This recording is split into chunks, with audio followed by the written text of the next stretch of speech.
Just looking at Tim. So what was the word I got? Tim is now off the detox, or he finished his 21 days. How much weight did he lose? 26 pounds, he said. And then Gary told me you got mad at Gary for asking Tim what his first real meal is going to be. Gary's like one of those guys who's waiting to see you, go back to your drug addiction. All I said was, Tim, what's your first? Congratulations. What's your first solid meal going to be? No, that wasn't how he was saying. So he starts talking and all this double talk, and I go, leave the call crap. It's a simple question. What's your first meal going to be? And then you got mad. I just said, why are you making such a big deal? Why are you making a big deal? Solid meal. It's no. He wants to know. Deal. He's curious. It's curious. But he doesn't know. Gary doesn't care how Tim feels. How do you know that? I know that because he wouldn't be treating him this way if he cared. But you see, this is where you go off. Gary saying to Tim, what are you going to eat for your first solid meal? It's not a bad thing. He's not treating him badly. And now you, who didn't see the whole conversation, are assuming that Gary told you the truth. Well, I just heard what you said. You said you think Gary's sabotaging him. Why are you harassing a man who's trying to regain his health? That's what I wonder. What do you mean? Why is that harassment? That's not a bad thing to do. You feel that's harassment? Yeah. Asking a guy what your first meal is going to be? Bothering him about anything. He's living his life. Leave him alone. He's not bothering Gary about what he eats, and God knows somebody should. We bother Gary about what he eats all the time. As a matter of fact... No, we don't. I was watching Gadget Gary on Channel 11, which is Gary's new name. Gadget Gary? Stay right there, Tim. I'm not done with you. Gadget Gary. I got so much to talk about today. Gadget Gary. Like, how did that whole thing get started? Gadget Gary. I don't know. He's on Channel 11. Mm-hmm. I think he's trying. Is it a regular thing? I think this is Gary's attempt, in case I leave radio, to sort of come up with a branching out thing. He's good at it. Good. I mean, he loves new gadgets. That's for sure his, major passion. Gary can't come in now because he's dealing with Ozzy and Sharon, I guess, who just showed up. But so he's getting them together. But I'll remind me when we get back to talk about Gadget Gary. All right.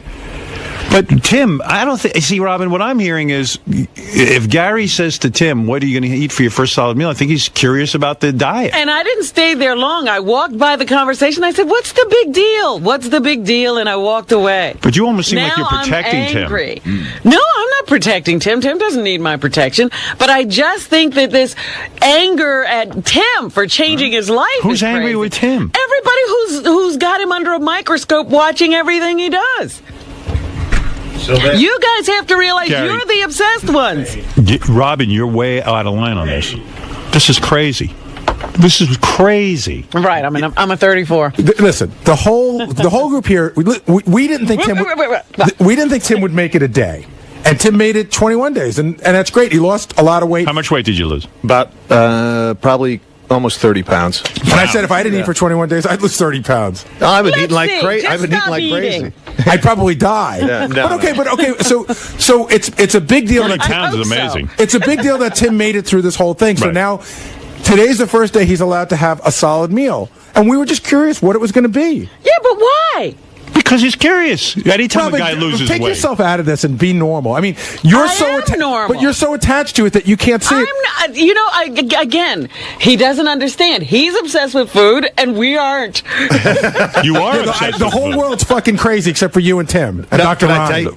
I'm when Gary asked me that, I was But the people who go on this extreme form of diet are obsessed with food. Everyone's obsessed with food. No, we're not. Sure you are. No, Tim can talk. Food is fuel. I have no idea what it's going to... I have no clue. I'm not that... like, when he asked me that, I was kind of stunned because I really haven't thought about it. I really haven't. So you don't know what your first... You haven't consulted with Dr. Ronnie and Robin about what your first meal is going to be? I'll probably have maybe some Don't you have salad. to get educated and find out what you can eat? No, it's like a salad or something like that. I'm not craving anything. What if you wanted a burger? I'm not into that. I'm really not. I'm just not... I'm not So craving you have anything. thought about what you're going to eat then? No, I haven't. I really haven't. If I knew, I would say, you know what, I'm going to have a Today steak. You're changing your diet to make it different from the last 30 days, and you haven't thought what you're going to eat? No. And you haven't asked Dr. Ronnie what you should eat? Like salad or vegetables, that kind of thing. Yeah, they've given you guidelines, haven't they? Yeah, right, exactly. They've told me, like, vegetables you start to incorporate into it, and a piece of fish or something. Or Are you chicken. scared to start eating? No, not at all. You're not worried about it? No, I have more control over food now than I did before. Much more control. Where I would walk, like the other day, I had lunch with Lisa Lampanelli, and we're downstairs at Del Frisco's, and she orders a steak and potato and salad and so forth. And I sat there with my my green drink and didn't even think about. In the past, I would dive into it and probably scarf down the tablecloth. Right, you didn't stop and think about what you were putting in. Exactly. Right. Yeah. So do you think that that's an insulting question that Gary asked? No, not at all. Not at all. I didn't say he was insulting, but it's just like, it leave the stunned man me. alone. Why are you worried about what he's going to put in his stomach? It's something I never even thought about. Do I ask you every day what you're going to eat? No, but when somebody's just lost 30 pounds and they're having their first solid meal, you say that's a showing interest. That's saying, hey, gee, what do you do next? Where do you go from here? I think he was more stunned. I think he was more. Gary was interested. Gary was more stunned at the fact that I didn't know. Maybe I don't know. I haven't thought about it. Today's the day. That was the thing. You're saying I got angry. Gary was like, "Come on, drop the bullshit. No. Tell me what you're gonna eat." Right, but no, because Tim started going to this whole double speak, and I'm like, it's a simple question. But I am shocked. Tim, you do know. You've consulted with Dr. Ronnie what the parameters are. It'll be vegetables, or it'll be some kind of. I don't know. I just have no. It's not one of my priorities right now. I've got my program that I do, and but you have an idea of what you can and can't eat. Exactly right. Yeah, I know what I can and can't eat. That's what Gary's asking. Okay, that's what. If that's the question, yes, I know what I can and can't eat. But what am I going to eat? I don't know. No, Gary was wondering about what the coming off the rehab meal was going to be like. Right. Are you going to go out and have your favorite steak? I didn't say that. No, I did not say that. Somebody came over and said, "Are you going to Del Frisco's?" And Tim laughed. I genuinely want to know what the next thing is you can eat. You can eat anything you want, basically. Well, you can't eat anything you want because you can't. Can you have a steak and fries? Sure, if you want, if that's what you want to do. But I don't want that. No, he's asking within the parameters of your new diet, what are you going to eat this afternoon? You eat healthy. You eat organic. What does healthy fruits, mean? He doesn't fruits, know. Organic vegetables. You eat fish or chicken. You eat. Where do you go for that? Where do you get your lunch? Anywhere. I can go anywhere, basically, and order that. Steamed vegetables. I can get. I can order it in from downstairs. You're going to eat steamed vegetables for lunch today?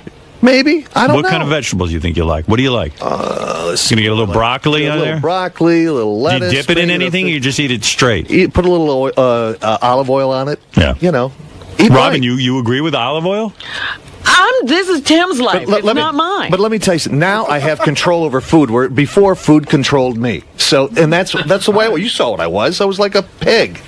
So I couldn't do it anymore. Enough is enough. I mean, you still got weight to lose, pal. Absolutely. I got about another 50 pounds to go. Yeah, but you look good. Yeah, thank you. All right, congratulations. Thank you.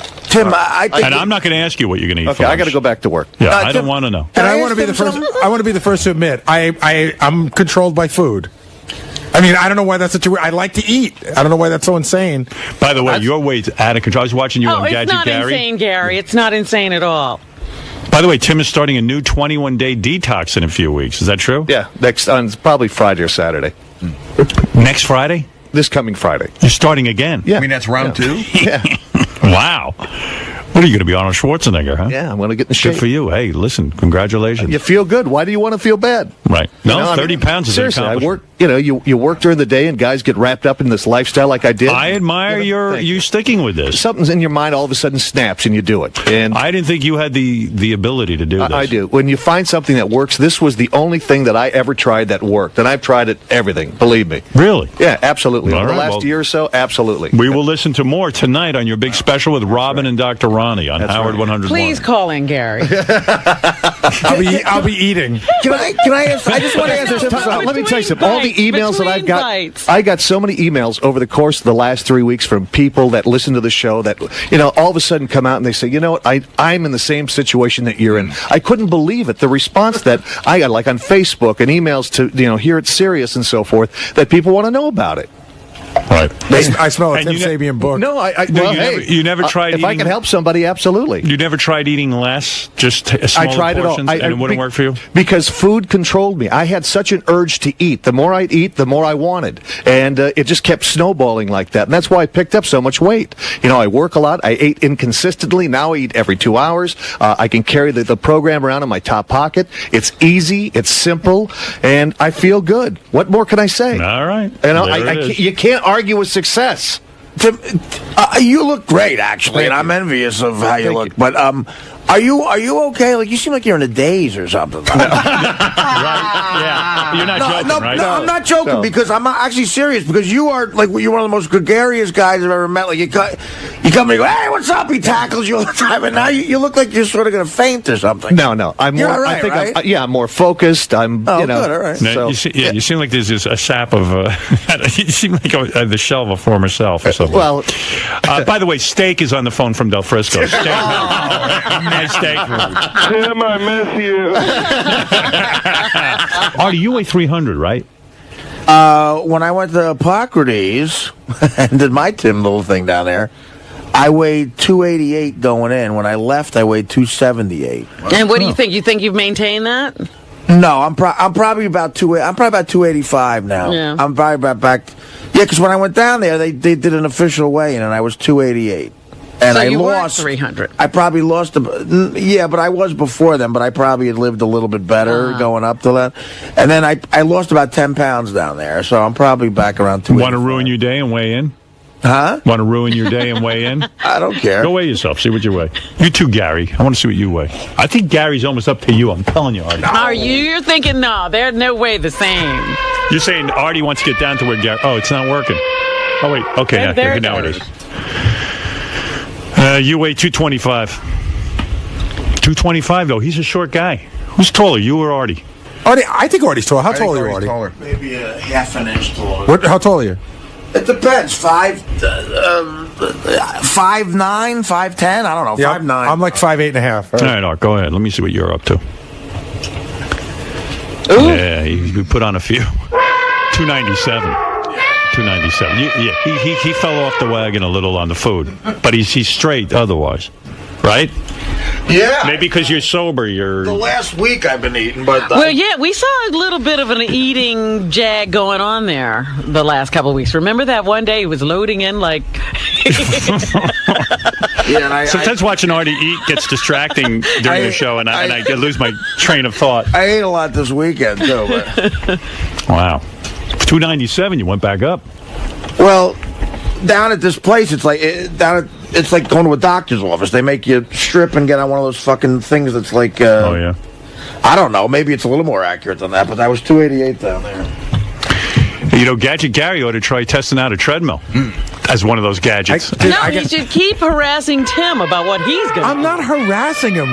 You don't think after him the whole Robin, time. It's conversation, Robin. It'll never work, Tim. I know. I didn't say that. You must be suffering. See, Robin hears other people saying that because there's a lot of people out there that do that. That say, "Oh, you must be dying to go down to Del Frisco's and all that stuff." Waving cupcakes in his face. I would never do that.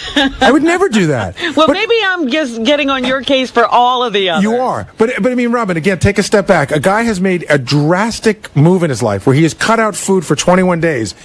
You think it's weird to ask him how it's going? I don't think it's any of your business. What is any of your business? It's really I don't think it's any of your don't business to ask what I want to talk to my friend Tim about. I really don't. I don't think about what. Have I ever asked you what you're going to eat? You're becoming a mother hen on this thing with Tim. No. But really, have I ever asked you what you're going to eat? If I didn't, let me ask you a question. If I didn't eat for 21 days, would you be a little interested? Answer no, yes. Forget about me. I should be asking you what you're eating. If I didn't He eat for tells 21 you. days, I ask him what he eats. But I don't. Well, that's you. It's foreign to me because I wouldn't bother a person. Listen, You big would have shot. before you got on lost his diet. You lost weight. I didn't bother anyone. Oh, stop it. Sure you did. You used to ask people how they do it or how they lose weight if you were interested. Come on. That's In a conversation. sympathetic way. I don't stand in the hall and try to... You've gone way overboard. He's like And you are so Tim, possessive of Tim. He is It's like your boyfriend. Possessive Oh, you of have Tim. completely... He is telling Tim... I've had soup with him Robin, sometimes. you were answering Tim's questions like you were his wife. No. He was telling Tim that, stop drinking. First of all, I've heard him on the wrap-up show saying Tim has drunk the Kool-Aid. Stuff like I that. said Tim drank the Kool-Aid. He's indoctrinated. And I've said that I think that in order for this to work for Tim, he's got to go into it full force and believe whatever he has to believe. He keeps repeating food controls me, Yes. but I don't control food. Right. He's got some new mantras going. But those are all his. They are. You never heard me say it. Those are his own concoctions. Yeah, he comes up with things. We have a list. It's not like Ronnie did it. So, Tim, dieting is hard enough on its own. Never mind every step of the way having to be sort of everything broken down by Howard in the beginning. Is this really making things that much more difficult for you? No, I love the challenge. People, say that you can't do something. That just makes me want to do it all the more. And this program that I'm on is so simple and so easy that anybody can do it. And you're feeding your body every 2 hours. You can carry the program around in your pocket. And it's so simple. And the results speak for themselves. Success is success. So mvdiet.com is Dr. Ronnie's site. If you're interested, go on it, and it works. So you're hooked. I'm not hooked. I'm just into it. I feel good, and you can't argue with feeling good. So that's what it's all about. Was Gary's question to you about eating, was it as evil as Robin's trying to make it out? No, not at all. It threw me off because I really haven't thought about it. Their persona is that I haven't, eaten food in the last 3 weeks, which is, true. I haven't chewed in the last 3 weeks, but because I'm satisfied with the nutrients that this program provides, that, it really, after a few days, you really lose your appetite or your desire for things because you're totally satisfied. And I was kind of thrown off because I really don't know, or I really haven't considered. I know what I can eat, or should eat, but when you feel good, you don't want to put anything in your body that's going to make you feel bad again. So that's kind of the premise of the whole program. Avoid shocking the system. Exactly. You ease into it, and but you feel good. You want to continue to lose weight and feel good and so forth. So why would you want to put something in that's going to slow down that process? So Gary, absolutely no malicious intent before when you asked him about what No. I break his balls a little bit. I'm definitely breaking his balls, and I'm surprised he got this far. But I've never, said we got to go to Frisco's to get a steak. I've never put a cupcake in front of his nose. I've told him flat out that I'm surprised that he got this far. I did not think he'd make it this far, and I was really interested to find out what are you going to eat now that you're going to eat.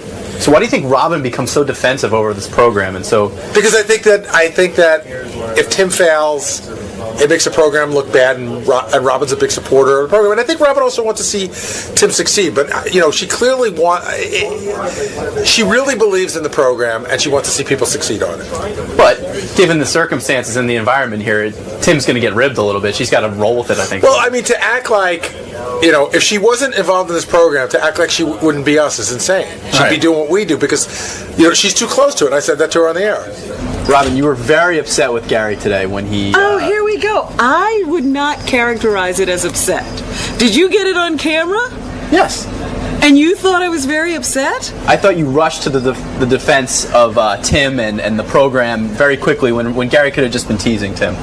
Yeah, but who needs that? Why is everything that Tim does about, changing his diet, changing his health, subject to the ridicule of these people here? Well, I think he was... I just collapsed. Maybe I better eat something. Yeah, seriously. This isn't a good advertisement for your program. Maybe Gary was right. Maybe Tim does need a steak. Yeah, let's do that again. I think because Tim is known as sort of a steak and potatoes guy around here. He's one of the guys. He goes out to eat. He's been known to love food. Right. And now that he's, made such a drastic change, that's why he's getting, catching some heat or getting ribbed a little bit. So you admit he's catching some heat. Absolutely. And so my coming to his defense is a very natural thing because he's catching heat. But it was almost portrayed as though Gary was trying to throw him off his game, trying to throw him off his diet, when I don't think Gary was being unsupportive. I think he was just teasing him a little bit, and you seemed very upset by that. Well, again, why is whatever anybody does here everybody's business? I think there's an emphasis on it. That's all. It's like somebody's trying to change something. It's not easy to change your life. Give a person a break. How about giving them a little support? So you're drawing a little bit from your own personal experience, the way Howard sort of criticized you the entire time. Absolutely. You changed your way. Absolutely. So you're saying, look at my result and wait until you see No, I'm Tim. saying I had to endure. I don't want to see somebody else endure it alone. I was alone. Well, and also because you were so successful. I certainly didn't get any help from you. So... I was alone. But you were hitting on you again? No. I'm making an adamant point that I don't hit on him, okay? Whatever the kids call it these days. The kids. So you're saying, look at my success, and No, I'm saying I was alone, and it simply offends me that you don't get support for doing things around here. And when I heard that, and I've heard it over and over again, maybe I came down on Gary in a way that was probably more, for someone else around here who, because I see this all the time. Every time I walk through the halls and Tim is here, people are getting on his case. So Gary bore the brunt, is what you're saying? Yeah, for everybody, right. Because everybody's doing it. But you think Tim's on the right path? He's gonna do this. He's gonna lose the next 50. I think that Tim should run his own life. Gary's a good guy. Beth and I were watching him on TV, and I go, Gary's a really good producer. And Beth goes, Gary's such a great guy. Don't you always feel like when Gary's around, everything will be okay? So I was like, wow, Gary's really getting some props. That's nice. Yeah. I do love Gary, but then he was on, then they interviewed him on CW11 some more. Like, he was the whole show, and they were asking Gary, like, what he's going to do if I leave. Oh, really? Can I come in and talk about what the weird part was for me? And I said to Beth, I go, there's my nightmare. I mean, Gary's got wife and kids. And if I leave, who the fuck is going to hire him? Channel 11. Now he's scrambling around trying to be Gadget Gary, so that just in case I leave. That's not true. And I got all sad. I can't leave because of you. But no, leave if you want to. Because listen, I'm almost 50 years old. How long are you going to be responsible for me? I don't know, but you shouldn't feel responsible. Because Gary goes, I don't know. Maybe I'll go into television. Maybe I'll be executive producer of the Channel 11 News. And I'm going to myself, oh no, Gary doesn't have any news background. Doesn't have any television background. Show. They're not going to hire you. I'm doomed. I got to worry about you the rest of my life. So supportive. You know what the weird part of that was? That was for and me. He's a great producer, ladies and gentlemen. If you're listening, he really is. He's amazing. It's like you're trying to give a daughter away from marriage. I know. He's a terrific producer. A lot of fun. Does he come with a dowry? He's very in control. I feel weird, like, because I wanted to talk to Artie about this morning. If I get you a job somewhere, then I can leave, right? You can leave no matter what. Nah. Because there's a whole group of, behind me is Will and Jason, who just got married, and Scott DePace with a wife and kids, and John Hahn with a wife and kids. No, and that's the other one. That's the other two names I always pull out. What? Will and Jason. The hell are they going to do? They're going to come with me. Yeah, where? We don't know yet. Oh, I know where we're going. I'm going to produce the Robin Quivers show. We got a whole plan. We're all going. Robin's getting a TV show. I'll produce it. And those guys will come. Well, now we got a plan. Will and Jason have experience, helping produce this show. I mean, they could produce television. Well, you're acting like Gary doesn't have that experience. No, I'm not acting. I'm saying Gary as well, of course, but so do Will and Jason on some level. Let me get to the point. If anyone out there will hire Gary, we'll throw Jason in for free. It's a package deal. But don't you think that it almost? I know that you're worried about everybody, but don't you think it makes Will and Jason feel bad that if you leave, they can't find work? As if they no, I don't think they feel bad. I think it's going to make them feel real bad if I leave and they can't find work. But I think that they're very qualified to go and be segment producers on shows, on really big shows. But let me ask you, where are the first 5 shows you think you could be producing? Me or them? You. I think they have a better shot at getting a job than I do. Why? Because they don't ask for as much and they're qualified in a very special area. Like Will is a researcher and a segment producer, and he could do that on almost any show. He's that good. He could absolutely do. You don't deal with these guys anymore, and I can't wait, hopefully, to get to that level. But when I do Conan and Letterman, these guys who are my segment producers, Will could do that. Yeah, but most of those guys are eyes comedy writers. Not all of them. Also, no, and different kinds of shows. They don't necessarily have to have a comedy background. Right. The guy at Letterman. You're making me feel better. And Jason, who doesn't produce as many segments, does it a lot too. And again, he's involved and he's really smart at it. I think that especially Will, because he does that specifically, could get a job tomorrow at any number of places. Jerry Springer? No, I mean like anywhere from Oprah? Jon Stewart to a Tonight Show or a Letterman. I know what you're saying, though. The segment producer, he doesn't have to be a writer per se, but he's got to have an understanding of comedy because he's, telling what you said to Dave or whatever. And Will certainly has that. I mean, Will's knows comedy, I think. Was Frank Gannon a comedy writer? He was a speechwriter. But he was your segment producer. He was a writer, though. For Nixon. But what kind of writer? He was working for Nixon. Right, so he wrote speeches, but how did that translate to what he could bring for Dave? Know. He just had a good understanding. Write me a snappy line, Frank. I just think he had a good understanding of how to talk to somebody and translate that to Dave and turn it into questions. I hope you're right. You're making me feel better. That's good. Everybody's all set. But then. again, the question is, sounds like these doors will be opening up for everyone. When will you tell us? I don't know. Well, I mean, seriously, I don't know myself what I want to do. But I mean, do you think when you say you'll give us notice, do you think like a week is good? I'll give you my notice now. Just if you find a job, fine, and then if I stay here, then I'll get the last person you told that to went to the Tonight Show. You think about it. I hope everyone ends up at the Tonight Show. But I mean, really, what do you think is an adequate amount of time to tell a staff? 2 weeks. Is that enough time for you? All right, 3 weeks. You want? What do you want me to do? I don't know. If you think about it, it's at this point it's April. I mean, it's only really a year and a half. You know. Well, listen. Here's the point. That's why I said to him, he doesn't have 2 more years. I can't believe how fast that went by. It's a year and a half left. But here's my point. So let's say I'm here, and I have every intention of leaving, and then Mel walks in and he goes, "Okay, you can be here X amount of days. You can do this. I only want this amount of shows. Blah blah blah blah." So suddenly there's something interesting to do. Sure. Yeah, but what if means... What if I told you that I was leaving, and then all of a sudden I'm staying? But what if somebody got a job somewhere else? Would you be mad at them that you said you were leaving and somebody got a job? I was reading an article the other day saying that something like Google might even approach me to change their whole business because I'm the only one who seems to be able to get things started.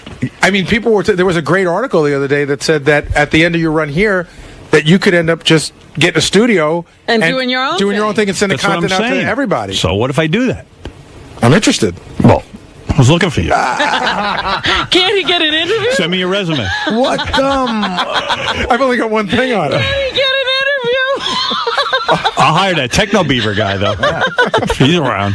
I'm starting to think about that. Name's not so bad. You want to know something? Not only is Techno Beaver good, but you got to wear the costume. No. Nothing over your face, just like the big fur. I got to say, I can't be the guy on TV like the weatherman. I can't wear antlers. I mean, I do it here for you, but I'm not going to go on the news in a fucking beaver costume. Oh, my God. It would be the biggest thing. First of all, kids would love you. Now syndicate that. You want to know something? Fred, I'm being dead serious. I know. Gary, I'm telling you. I'm with you. If you wore the like you just showed up at a beaver thing, and you're the beaver gadget guy. Techno Beaver. I mean, it'd be amazing. Right, and you give it 4 slaps to the tail instead of 4 stars. I mean, I'll tell you what, you'd probably get on NBC. Fuck Channel 11. Well, see, here's what's going on. The problem in this whole thing with the with being like a gadget person is for years it was just a guy who worked in a magazine or whatever. Now everybody figured out get a hot chick. Yeah, well, so it's like now there's like smoking hot chicks. So what are you going to do? Hot chicks are a dime a dozen. Techno Beaver is only one. That's so why you got to be Techno Beaver. There's Beaver. There's a chick from CNET who's on CBS Early Show. She's gorgeous. Gorgeous. Really cute chick.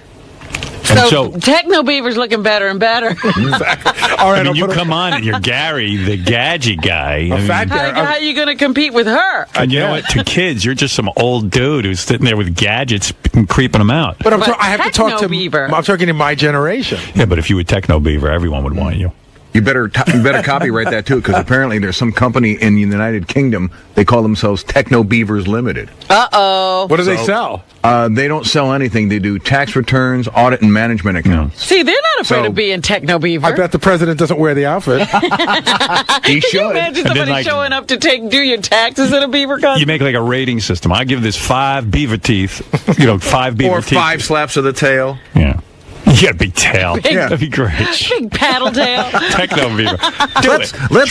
Let's go into the Techno Dam and check out the new Talk modems. to the people at CW11. I bet you they love it. Develop a techno dance. They'd love anything that you would talk about like this. If you go on as Techno Beaver, I will get them the highest ratings of their life. Can you imagine, like the gadget you like the best that gets a dance, the techno dance?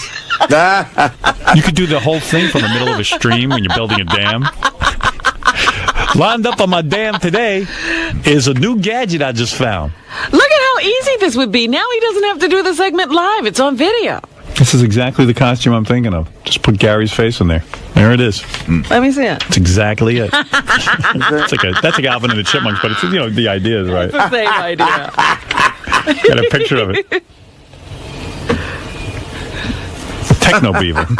Look at that, John. And that music can only mean it's Techno Beaver time. You know how fucked up this is, Howard? Yeah. DePace told me somebody already went and bought the domain name technobeaver.com. Oh, my God. You give that back. Well, that's why they know a good Now idea. you need that. You know who bought it? DePace. Be funny too if like Gary built a gadget out of he built like a dam out of gadgets that he doesn't like that goes into my dam. Yeah, because it's not good, so I can keep the water away. This gadget goes to the bottom of the river because it's a piece of doo-doo. and then he can eat through the products he doesn't like and save the ones he does. He opens the packages with his teeth. I'm not putting this one in my dam. He opens the packages with his teeth. Oh, that's too much. So Gary, Techno Beaver aside, where do you see yourself in what industry and what capacity? If you had to predict right now, I see myself producing a show. I see myself working in television. I've met with a lot of people who work in the industry who seem to think that there's a place for me. Howard obviously not being one of them. He thinks you have no TV experience and I'm not a comedy writer, that I can't get a job. But I think I could get a job. But having said that, it's scary to think about having to go out and look for work. I haven't looked for work in 25 years. By the time it's done, I will not have looked for work in 27 years. So that's rough. But in turn, those 27 years could give you make you invaluable. Listen, I think I have great experience. I bring a lot to the game, but you'll never know what it is. I'll never know what my value is, so I have to go out and test it. It's easy for people to say to me, I don't think you'll have any trouble getting a job. Yeah, you'll have no trouble getting a job. But then I'm the one who has to go out and get a job. So I think about it all the time. Now, Howard also mentioned he's worried about guys like Jason and Will, behind-the-scenes guys like that. And you sort of alluded to the fact you'd like to take them with you. Listen, I've told them that a bunch of times. I mean, I wish if I could take the core of that crew with me to a show, but of course I have nowhere to go yet. But if I went somewhere and I were running my own show, I would clearly think of those guys first because I know what they can do, and I think that they're undervalued. So you'd come back to the island to get them. If I could, sure. Right. Yeah, I have a great comfort zone with those guys, but like I said, I think Will's as good as any segment producer that's around right now.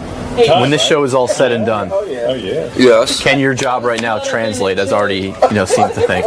Can you become a segment producer or researcher at a different in a different format? I plan to become a starter at a golf course. I know that job usually goes to 85-year-old men, but I'm starting a new generation of starters. No, don't be such a smartass. I want to know what your plans are after this. I think I could I think I could get a job as a segment producer on a show, either a talk show or probably a talk show or like a tabloidy show.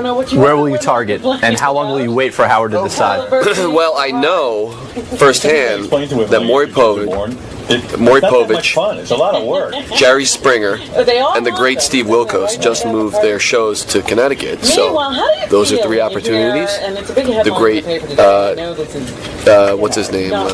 What's that guy that's on Saturday Night Live? Jimmy Fallon, who I've always thought is hilarious. Just started a show here in Manhattan, and I love the guy. I've been a fan for years, so it'd be great to maybe head over there. So was Letterman. I'm sure everyone there has been a million years over there. Jon Stewart. I'm not going to LA, I can promise you that. For less than. And she probably said to the reporter, But a lot of these shows have established staff members and positions. How do you plan I'll kill their staff members and then I'll fucking get in. All right, Dick? Why you got to bring that up? And she went on about maybe one of them will get pregnant or some shit. Or raped and not want to go to work. Oh, gross. Making it seem gross. I'm his mother just as much as his mother. Yeah, I don't know. I'll figure something out. Otherwise, just have the old lady support me. I started reading some of the fine print. Mr. Kaplan. Yes, sir. You were mentioned in Howard's, let's call it worry report. He was worried about you and Will. Yeah. What do you see yourself doing? Are you worried? I'm very worried. I think about it all the time. I've been spoiled. I got this job right out of college. It's one of the best jobs on the planet to have. And I haven't really been put in a position to go out and look for a job since my first job at Roy Rogers in high school. So it scares me. I think about it all the time. And it's kind of, you don't want to make too many plans because Howard's contract's up in a year and a half. It's like, you don't want to make any plans that extend past a year and a half because I don't know what my deal's going to be. Well, how long do you wait for him to make the decision? I think go proactively and try to get something going before that. I think starting in January 2010, the last full year of the contract, is when I'm going to start looking at things seriously in terms of figuring out what I want to do and how I'm going to do it. I'm going to go under the assumption that Howard is not coming back unless I hear otherwise, because you don't want to be caught with your pants down. And hopefully once somebody, my goal here is that somebody else goes on to do something good and I can just latch on. But you want to stay in this industry entertainment, radio, television, something like that? Yeah, I don't want to get a real job. I love radio, I love television, I love producing. I'm hoping John Hine comes up with another brilliant $1 million website idea, and he'll hire me to, I don't know, get him coffee or something. Maybe Gary will get a good job someplace, or I hold out hope for the pace, but he's really the one that's screwed after all this. It's very hard to find a TV show where nobody moves ever to direct, but it's scary. I don't know, Greg. I don't know. We all don't come from Chatham, okay, with a golden fucking spoon in our mouth. A lot of us have to go out and scrape. I can't wait to just eat from that golden spoon. Richard, if someone were to be writing the book of Richard Christie, your biography, and we've gotten up to the point of the Howard Stern years, what comes in the next chapter? In the next chapter? Yes. First off, it'd have to be a book that you could read at the 4th grade level, because I'm pretty dumb, so I'd be able to read my own biography. It'd have to be written for dummies like me. A lot of pictures. Lots of pictures, yeah. It'd be like See Pug Run. It'd like See Richard Prank. Richard makes pranks. Richard prank calls. That would be my biography. I'd like to make it simple so everybody can read it. But the next chapter, who knows? If you'd asked me this 5 years ago, I would have never thought my next chapter would be licking Sal Governelli's balls and getting my nuts shocked and showing my butthole to millions of people on TV. So you never can tell. I don't like to make predictions. I just kind of go with the flow, like the dude from Big Lebowski. Whenever life deals you a bad hand, just do like the dude and just say, fuck it. Fuck it. That's what I'm thinking for my future. Fuck it. Whatever happens, happens. I am, making some plans and stuff, but you just got to be positive. Like to go into movies, specifically horror movies, and maybe TV, maybe do some stuff in music again. I want to have my hand in every little pot that I can. I see you as more of an online masturbator right off the bat. Well, when I get desperate, maybe I'll have a jack-off cam or something like that. But my hope is that Howard's going to re-sign, and I'll be able to stay here I could stay here for the rest of my life and be happy.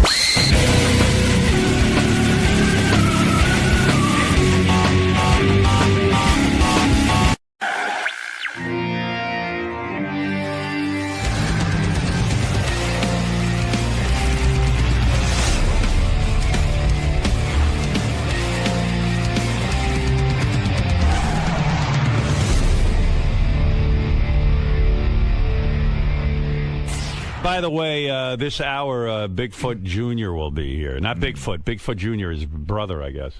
How you doing, Bigfoot Jr.? I'm doing good, Liz. Hey, I just want to say, Howard, I was thinking someday that I'd like to have children of my own, it is, because I'm getting sick and tired of having to kidnap and eat other people's.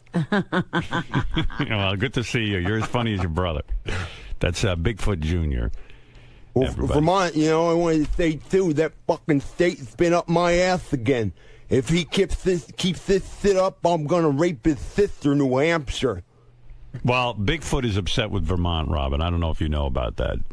Is that right? Yeah. Well, I know he always has trouble with his state, but he's going to rape the sister? He's going to rape New Hampshire. Well, we don't approve of that, Bigfoot Jr. All right.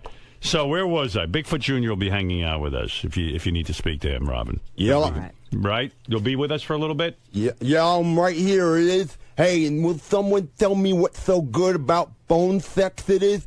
My balls, they keep on getting caught in the cord it is. Well, I'm not even going to explain that.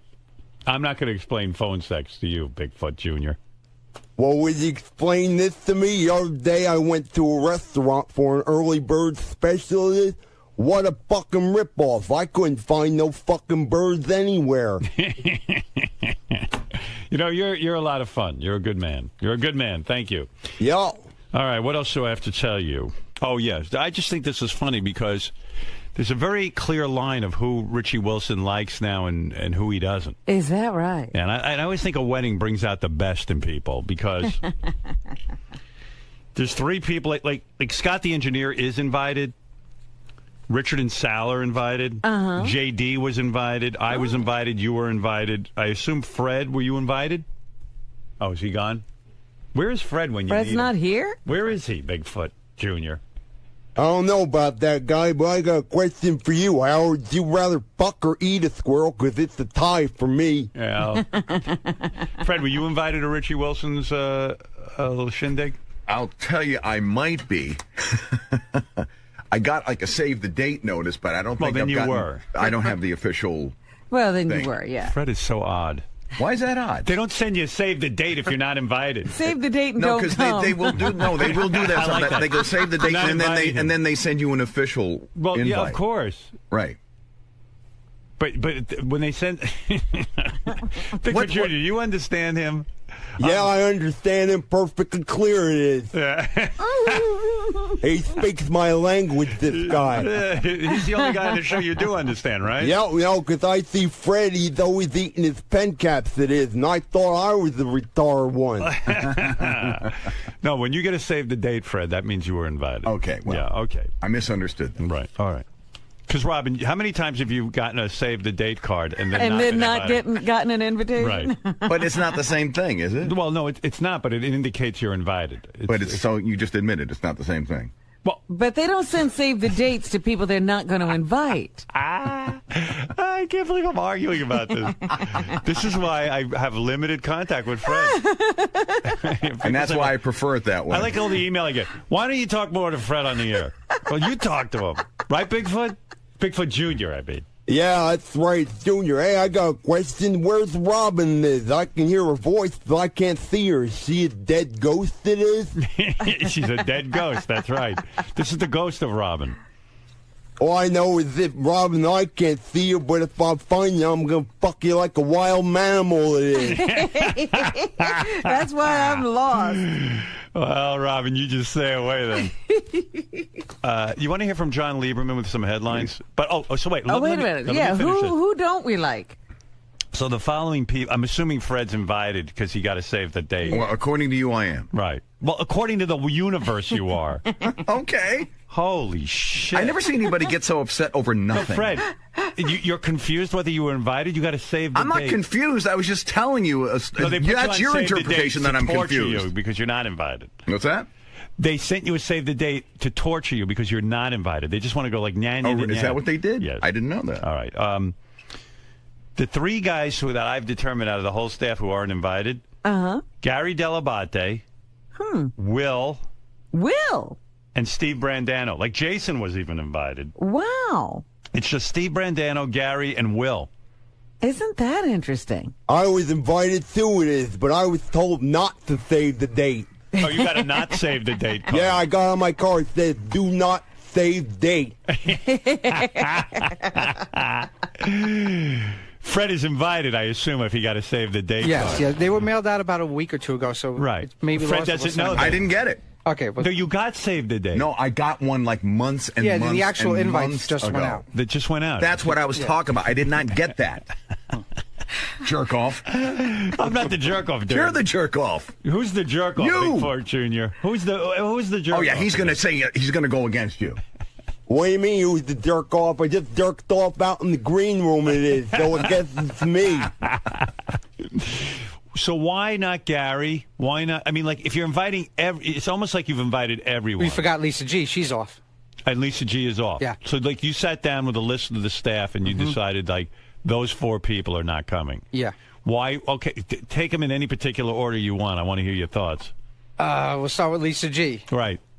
Would you want her yours? Yeah. Okay. I mean, did you invite John Lieberman? Lieberman, yeah. Lieberman's a fun guy. I love hanging out with him, and I socialize with him. I enjoy being around him, and after seeing him dance at the Christmas party, there's no way I wouldn't have him. But the way I look at it is, if you're going to invite everyone, because you're basically inviting everyone, to leave those 4 people out is it such makes a them statement. stick out.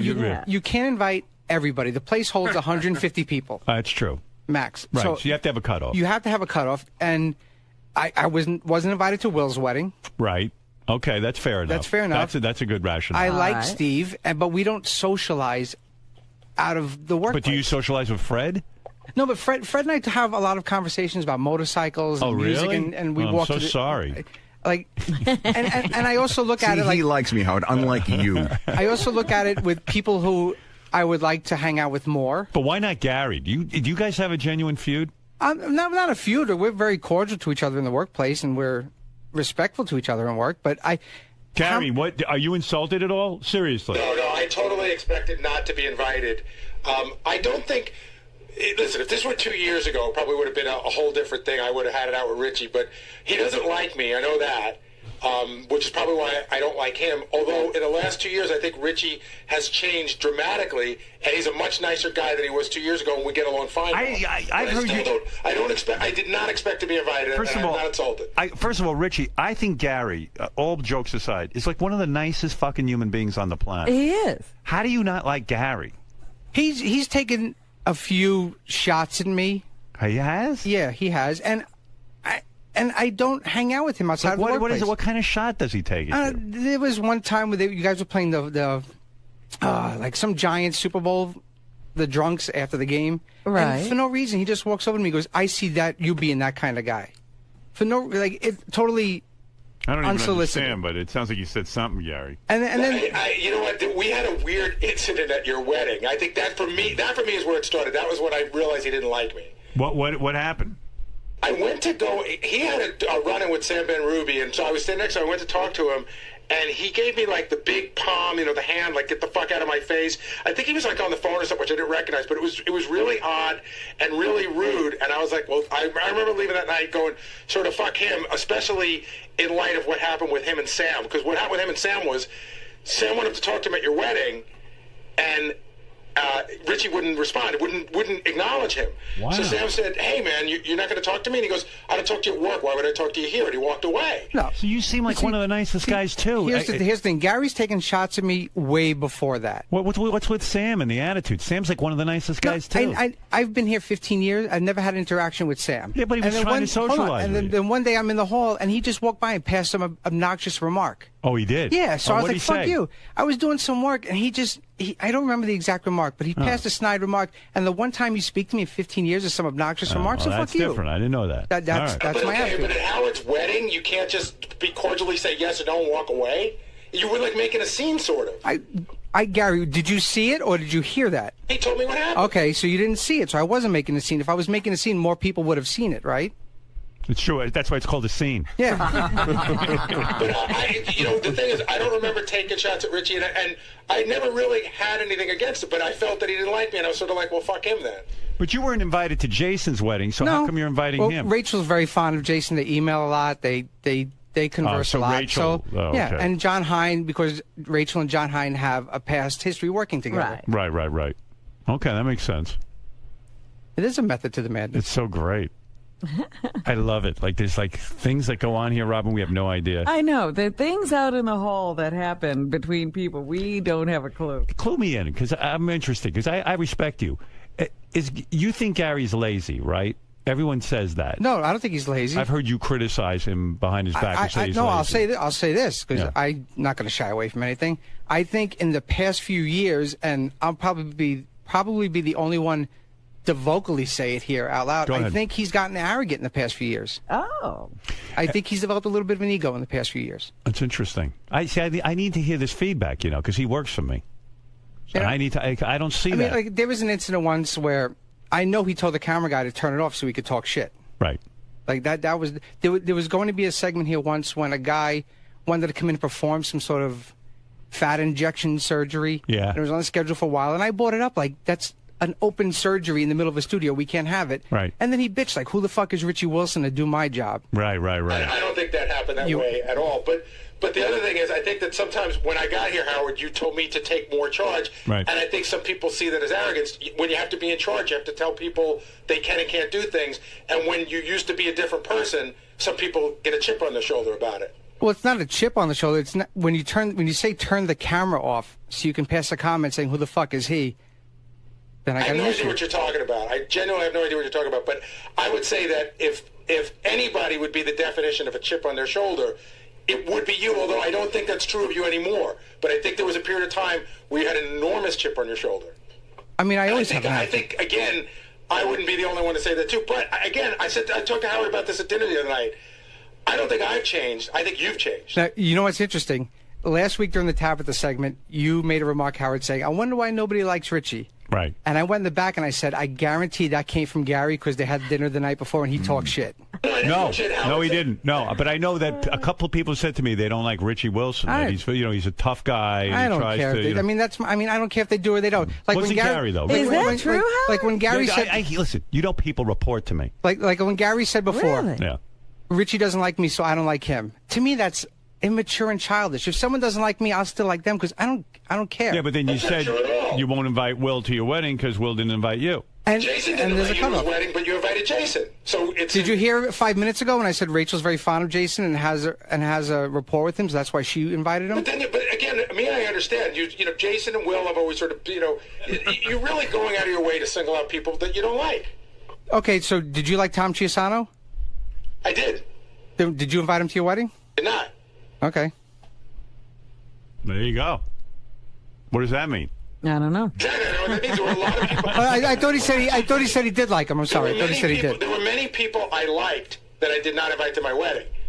I think that it's very clear that people you didn't. So are you not inviting Gary as revenge for Tom? No. I mean, I like Will. I like Will a lot. Right. Anybody else? Will, are you insulted? Now's your time to speak up.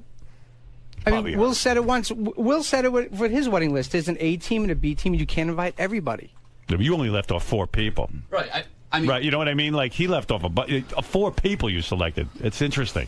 I wasn't, offended until I heard the rest of the list, and I was like, geez. You're on that list. I thought... Even Scott the engineer is invited. Like, I've hung out with Scott outside of work. I understand that, but no one invites Scott the engineer to anything. You're supposed to forget Scott. Yeah, you're supposed to forget to invite him. It's just weird. I think he has a little bit... Tabitha Stevens was invited. I think Richie has a little bit of beef with me, but he won't admit it. Like, there was a long period there where he was just really kind of cold to me, and I said to him straight up, I said, did I do something to offend you? And he said no. So what am I going to do? I take him at his word. When he said that to me, I said maybe I have been kind of cold to standoffish, and we've been cool since then. Yeah, we've been good. I reflected, and I said, okay, maybe I love you. I'm sorry. I do. There was an incident once with Gary where he even did something fucked up to Rachel. Oh, really? Oh, really? I didn't know that. What did he do? She was in the green room getting her hair done for the bonus show. And he walks in, and this was seen by a few people. He goes, I need that chair you're sitting on. I need that chair you're sitting on. And okay, take the chair. It was so he can get a haircut by Tony in the other room. Oh, I didn't know that. That was just that's not right. That was a shit move. That's a shit move. Gary, did you do that? Possibly. I don't remember, but it's totally possible. Howard, there's a million places to sit in there, and we needed a chair that moves, and that was the one. No, you needed a chair. Yeah, not we. Well, me and John, but it's not that big a deal. There's a whole sofa in there. And well, you could say, hey, Ray. She was getting her hair and makeup done. You can't get it on a sofa. It probably went something more like this. Doesn't matter. Gary needed a haircut. It probably went something more like this. Do you mind if we borrow that chair? But Richie probably... No. There were other people here. If they want to come in or if they want to say it happened that way... Oh, I know. This must be good because John Lieberman has his microphone out. He's like, he's ready to report. He's ready to cover this one. Bigfoot Jr., you believe this, what goes on here? No, I can't believe it all is, but I figured I could at least try to sum it up. Gary's professional relationship with Richie is like at a 9, but his personal relationship is like at a 2 it is. Yeah, right. You know, you're right. You're making sense for one. Good for you. Bigfoot Jr., everybody.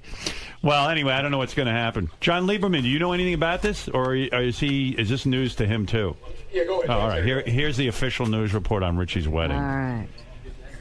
Who knew? Who knew all this was John going on top on? of this like already? for the ones that you say like don't like me, then don't be nice to my face. To me that's bullshit. If I don't like someone, they're gonna know it. It always if I have to work with you, I'm not gonna be a dick to you. I gotta work with you. We just worked together yesterday. Should I be, hey fuckhead, come in here and look at this, or like, hey, let's go in and look at this together? Okay. That's fine. We have, like I said earlier, we have a cordial, respectful, working relationship. Can I ask you a question? Have you not noticed in the last year that I have made an effort to be nicer to you? No. Then that's you. That's who you are. That's who I am. He hasn't. You don't detect this new nice Gary? No. No. New Bowie. I actually thought I've gone out of my way to be nicer to Richie, But, you know, I guess if you don't kiss his ass, it's not enough. See, like, he gets all angry. Like it's childish to me. Like, I don't like you, so you don't like me, and you don't kiss. I never asked you to kiss my ass. Never once. Well, I didn't kiss your ass. I just said I made an effort to be nicer to you. And I think if somebody makes an effort to be nicer to you and you rebuff that, that might be considered a little childish. How have you been nicer? Yeah, in what ways are you nice? I've just been really, I think... How many times have you invited me to your little man cave for a football thing? How many times have you invited me to lunch? How many times... No, answer the question. I'm going to answer. How many times have I had people to my man cave? Once. I didn't invite really, Brian, once? Once. I didn't invite Brian Phelan. I didn't invite Doug. I didn't invite a ton of people. Why do you want to go to his house? No, I'm just saying. I was there. It's horrible. I know. I'm just saying. That's a stupid thing because... How could you say that? Sorry, I forgot. There's only 8 chairs and 4 bar stools, and the bar stools were taken. But have you ever invited me once to hang out with you socially? Go to lunch, hang out, or anything? Have you ever? But I don't hang out with any. I don't take JD to lunch. I don't take Tracy to lunch. I don't hang out socially. I don't live in the city. Where are the things that I've done here socially that you've seen me do with others but not with you? It's called, hey, let's go grab lunch at work or something. Just if you made a concerted effort to bury the hatchet, it would be nice. I don't do that with Will and John and Jason, and I work with them every day. Yeah, I get that, Richie. He's always with John Hine. He can't be with you. Yeah, he's between you and John Hine. He wants to be with John Hine. But even, I gotta tell you, even the time I spent with John Hine, I get that. Here. He's in love with John Hine, man. Yeah. Those two should get married. That's a bromance like I've never seen. John, what do you know about this? You're a newsman. You must be on top of this. Yeah, we're on top of it. We've known about this for some time, Oh, Howard. have you? Right. And in fact, we were going to bring it into headline to you today, but you got to it before. Look, I think Richie is a polarizing figure. I think a lot of people like him, and I think a lot of people dislike him. Are you on top of who likes him and who doesn't? I have a pretty good idea. Who doesn't like him? Who doesn't?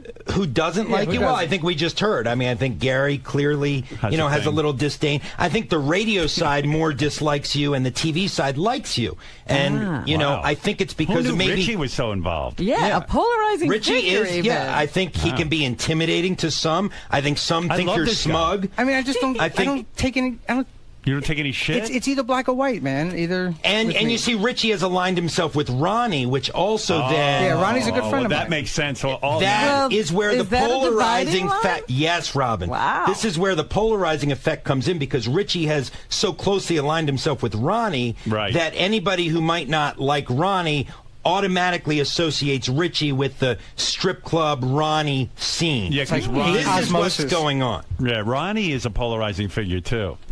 Yeah. Oh, Ronnie. Wait a minute. Ronnie's behind Are this. you saying a lot of people don't like Ronnie? Then you're an idiot.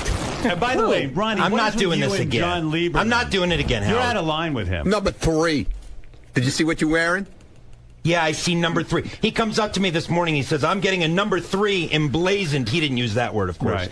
Put on the side of his sport jacket because Dale Earnhardt was known as the Intimidator, and I'm calling Ronnie the Intimidator. Yeah, so because I'm friends with Richie, nobody likes Richie. You stupid man.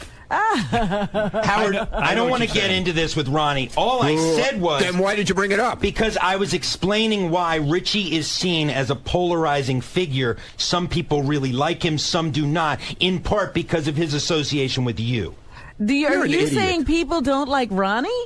Well, Ronnie's got this new personality. Like, I hear him fighting with John Lieberman. You won't even talk to John Lieberman. Fuck John Lieberman. John's helping you. I don't give a shit about fuck him. You're out. You are a big out shot. Of line. Yeah, I'm a big shot, right? You got a little carried away. Yes, I got carried away. Ever since you got that TV deal. What happened to that deal? No, ever since I got my pace car. Oh, that's the thing. Why won't you talk about your pace car? Who gives a shit? And Ronnie was seen, Howard. I now have it through 2 sources. Yeah. Ronnie was seen tooling around town recently in the pace car. You're so full of shit. You're so full of shit. So you're denying it? When? Are you denying it? When? Are you denying it? When? Tell me when, and I'll tell you if I was out. When, asshole? Have you, in the past 7 days, you 3, been... Look at you with a 3 on the side of your fucking headphones. Richie, you hang around with Ronnie? How does that go? Not anymore. You're disassociating yourself. Stupid. Ronnie, what's the big deal with this pace car? When John asks you about it, why do you make such a big deal about it? I want to know when he saw me out. When did you see him I out? just said I did not see you. My sources saw you. When did your sources see me? Sources? Over the past... Sources, man. When? I can't even have a conversation with you, You're Ronnie. an idiot, that's why. I will not resort back to the personal attacks. This is an old shtick. Right. Yeah, Here's shtick. the thing. Right. Howard, I have 2 sources who have seen Ronald out in public over the past 7 days. Have you been out in the car over the past 7 days? Moron. Have you been out in your car? I might have been. All right, so there you go. Thank you. Why is it such a big deal that you're driving around in your car? Why is it such a big deal to him? Because you keep resisting talking about it. Because it's nobody's business. The issue is this, Howard. I saw that car. You didn't see shit. Yeah, I seen it You didn't see too. anything. You saw it? Yeah, I saw Ronnie driving that stupid pace car the other day. It was made by Matchbox. Ha ha ha ha. I didn't write this stuff. The issue is this, Howard. Ronnie is going out to Vegas this weekend for the block party. I was assigned to cover this weekend in Vegas. I know, and he's saying that he won't. He won't have you. He has unilaterally somehow decided that I will not be let in to cover this event. If you're not going in, I'm putting an end to the block party. What do you think of that? And it only helps the block party because he'll have something to fucking say on stage when he sees you there. And we'll know what went on. Right. You are letting him in to the block party. No ands, ifs, or I might let him in, but that's damn right. Somebody might let him out. He's covering it. My God, Ronnie, he's carried away. Yeah, I'm a big shot. Like the Godfather. Yeah, it's me. Yeah, I will be there covering it. And what I like is, Ronnie, when you say you're in charge of something, I didn't say I was in charge. Well, you just said you had the power to get me out of there. Yeah, but I didn't say I was in charge. But when there's issues like with Scott the Engineer's pay, you defer and say, "Oh, I'm not a decision maker." That has nothing to do with me with the pay. Are you or are you not a decision maker in terms of the block party? In your case, yeah. Okay, see, it's a case by case. Exactly. You assert your power when you wish. Yes. Well, we were talking about Richie Wilson's wedding, which... but I don't know how... I can't wait for Richie's wedding, man. It should be it's a lot of great, fun, I'm sure. Yeah, but I already Ronnie... prepared a speech, everything. Oh, really? No kidding. I'm in the wedding party, man. I'm getting a poem. Yes. Are you? Yeah. You're an Ronnie's usher? in the wedding party? Hell yeah, man. He's the ring boy. Richie, will you tell Howard what Ronnie wrote on his RSVP card? You have to hear this, Howard. Go ahead. The RSVP card was a postcard, Right. so Yeah. everybody could see it, and he writes on the back, like, "Fuck you, dick ass," or "I can't wait, you dick ass." Oh, my God, that's in the regular post. Because that's what goes on between Yeah, us, but his man. wife's going to see it. She But calls it's in me the dick mail. ass. No, the Postal Service It's will in the see it. It's mail. my postcard. Oh my God! The Postal Service will see it. Oh my God! Oh, John! Why do you write something like that? You become a whole thing. Yeah, I became a whole thing, man. A whole thing I became. Well, class. there is one thing that's clear. I can't wait we for can't this talk wedding. to Ronnie anymore. Yeah, no, you can't. Nah. Shot. Can't talk to me.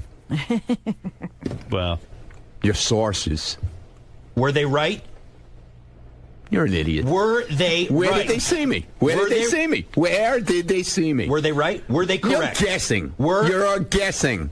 Who are your sources and where did they see me? A, I'm never giving up my sources. Okay, where B, did they see I me, have idiot? locations and times and places. Well, let me hear where 'em. All right, your car was Let seen. me hear 'em. Anyway, Let me hear 'em. I'm done. Yeah, with you're that. done because you don't have the information. There are more important things to Bullshit. talk about. Bullshit. what was he doing in the pace car? Bullshit. What was did I your doing? sources He was say? just driving. Yeah, just I was tooling just around. driving, tooling around. Yeah. In a T-shirt with his tattoos exposed. What a moron. You are a moron. You are a moron.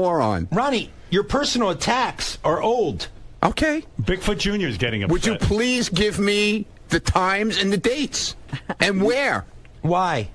Why not? You want me to answer? You know where you were in your car. No, I don't. Car.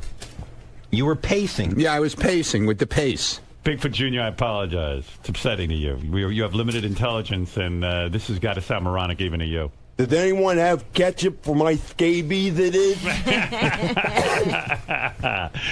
You know, he has scabies. That's Good for him. Yeah, you have scabies. That's very serious. Glad he's sitting next to you. Well, I know. I'm nervous. There's one on your desk right now, Howard. Can you give it back? It is. You're getting attached to them? Yeah, they're my own little friends. Yeah, well. Anyway, John, you have anything to add about Ronnie or Richie Wilson? and his... Right. Yeah, think of something good, friendliness? John. Go ahead. I see the wheels turning. Go ahead. Oh, you know what, Ronnie? Get over it. Just that Ronnie apparently is writing the wedding speech from the toilet. That's where he is composing this. Is he really going to give a speech? Yeah. And is he really in the wedding party? Yeah, he is. Wow. You're that close with Ronnie? Yeah. Yeah. Yeah, I'm at his house all the time. We're good friends. If Gary would have you over, maybe he'd get to go to the wedding. True. Yeah. Because when am I polarized like him? Polarizing. Yeah, like sunglasses. You're polarized. Right. You're a weirdo, Lieberman. I swear to God. Yeah, Tom, you're on the air in Boston. Isn't Rachel that piece of ass girl that works for them too, and they kind of made him to marry her or something like that? Like he was dragging his ass. He did. Richie did drag his ass. He dragged my ass for a long time. He was dragging his ass for a long time. But now he's completely on board. And Rachel is a piece of ass. I even told Rachel to break up with him a long time ago. Yeah. Why? Now you're in the wedding party. Yeah. Right. Howard, one more thing. Great job on AGC. What's his name asking that? Are you ever going to punish him for what he did? I mean, seriously, keep him off the air for like a month. What did he do? Well, when he went to AGT and was banging that girl in the, up against the building, total disrespect for you. Nah, I don't care. Are you ever going to just keep him off for a month? Because you know he's on hold every day. No, he's not on hold every day, and him banging a girl at AGT is just, he's ass napkin Ed. That's what he does. The idea that any girl would bang him is more remarkable than anything else. Yes, John? I was going to say, Ass Napkin Ed is taking a train, we have learned, from upstate New York all the way out to Vegas. It's going to take him 5 days to get there for the block party this weekend, which I'll be covering. He wants good to be for with you, Ron. John. Good. That's a promotion. I said Ronnie. good for you, John. No. Wow. Good for you, John. Do you understand we're a radio station and that John has to do his job and report on good everybody? for John. Do you get You're that? the only one. I mean, I can ask questions of anybody else back there, and they'll give an answer. Oh, please. You're the only one. Come on now. You know that's not true, you liar. I can ask you Tim lie. Sabean, who what is about, the boss. You ask Benji, you never get a straight answer half the time. I can ask Tim Sabean, such the a boss, liar. You're such about a liar. shitting you or, lie. or pissing in the woods during yeah, golf. right. Yeah, and he'll answer me. Yeah, right. He really answered you about shitting on the wall. Yeah. Yeah.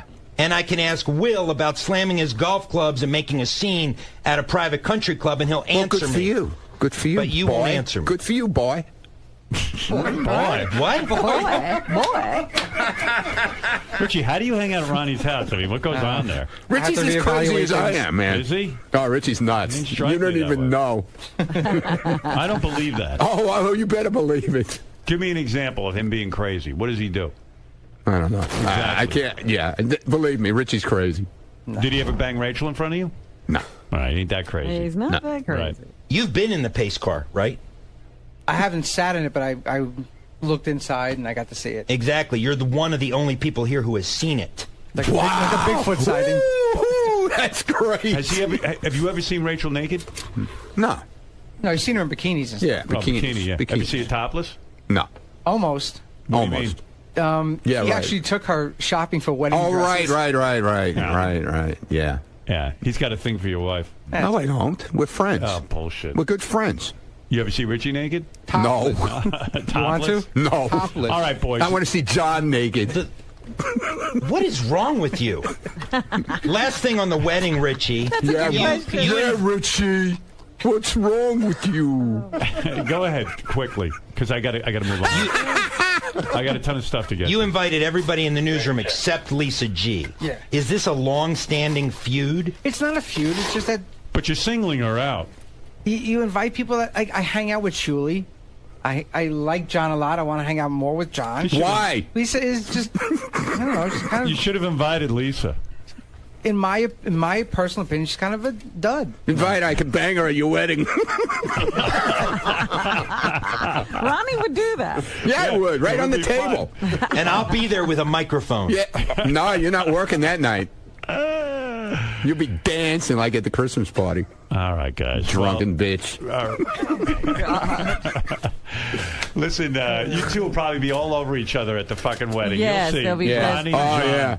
Yeah, weren't they slow dancing together at the Christmas party? Yeah, we would. That was before. That was before. That was before Ronnie turned into the Intimidator. Yeah, number 3. That's why you're wearing headphones to say number 3 on them. All right. You're scared. Look at you. Yeah, I'm scared of you. Look at you. I didn't say you were scared of me. That's what you've been putting up all over the place. I said you've been intimidated. No, you're like a paper. You're like a paper tiger. You're a paper tiger. You'll go on Twitter and say stuff, but then out in the halls you'll just say no comment. I'm saying it right here. What Paper are you fucking tiger. talking about? Paper tiger. Bullshit artist. All right, Bullshit Ronnie, artist. thank you. Thank you, Ronald. All right, I got to take a break. We'll be back in a few minutes. I got to calm down from all this nonsense. Goodbye. John? Yes. the relationship between you and Ronald Munn has become quite contentious. I think it's safe to say that. It's fair to say that. I thought we were getting along well. I mean, we did get along well at the Christmas party, and then since then it's kind of deteriorated because he finds me very annoying. I feel like I'm just doing my job, and sometimes I egg him on a little bit on Twitter or in person, but his venom is really something. I don't think I've ever seen anything like it. Well, I think what offends you the most is that the attacks have become personal. It's not about the job that you're doing all the time now. It's about you. He's calling you a dummy, a jerk. An idiot. Right. Yeah, dummy, jerk, idiot.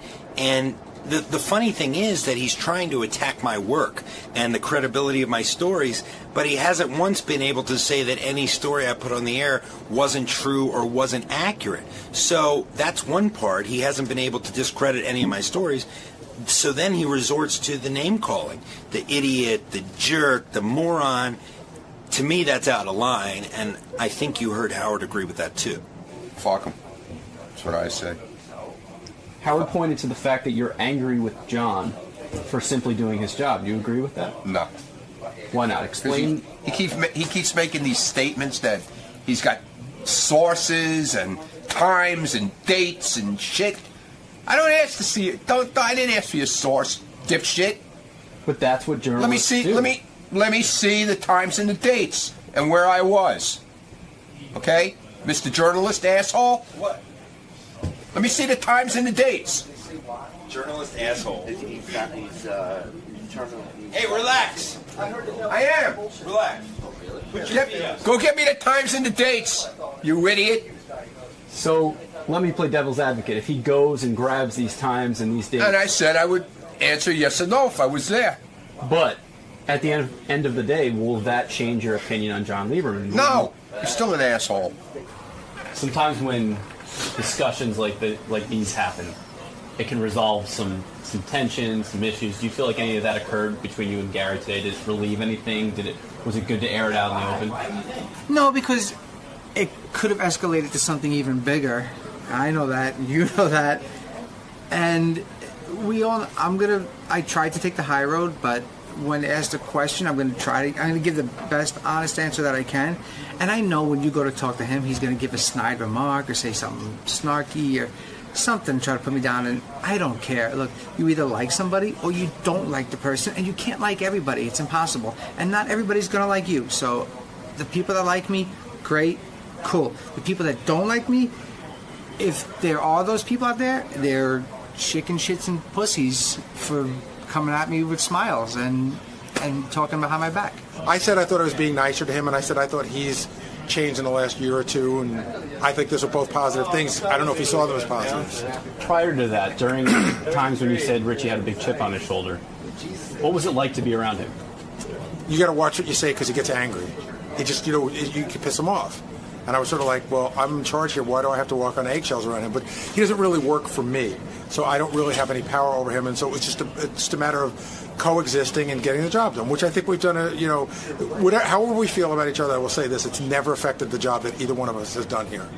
As far as your relationship with Gary and some of the things that happened in the past, do you feel as if he's glossing over them and choosing not to remember them the same way as you, or do you think he legitimately doesn't realize that he was rude to you on several occasions? I think there's a big case of selective memory here. I think he remembers things the way he wants to remember them. Hey, look, how many times during the show will he come in and say, oh, I know, it's this, and he's dead wrong. Selective memory, I'm just calling it with that.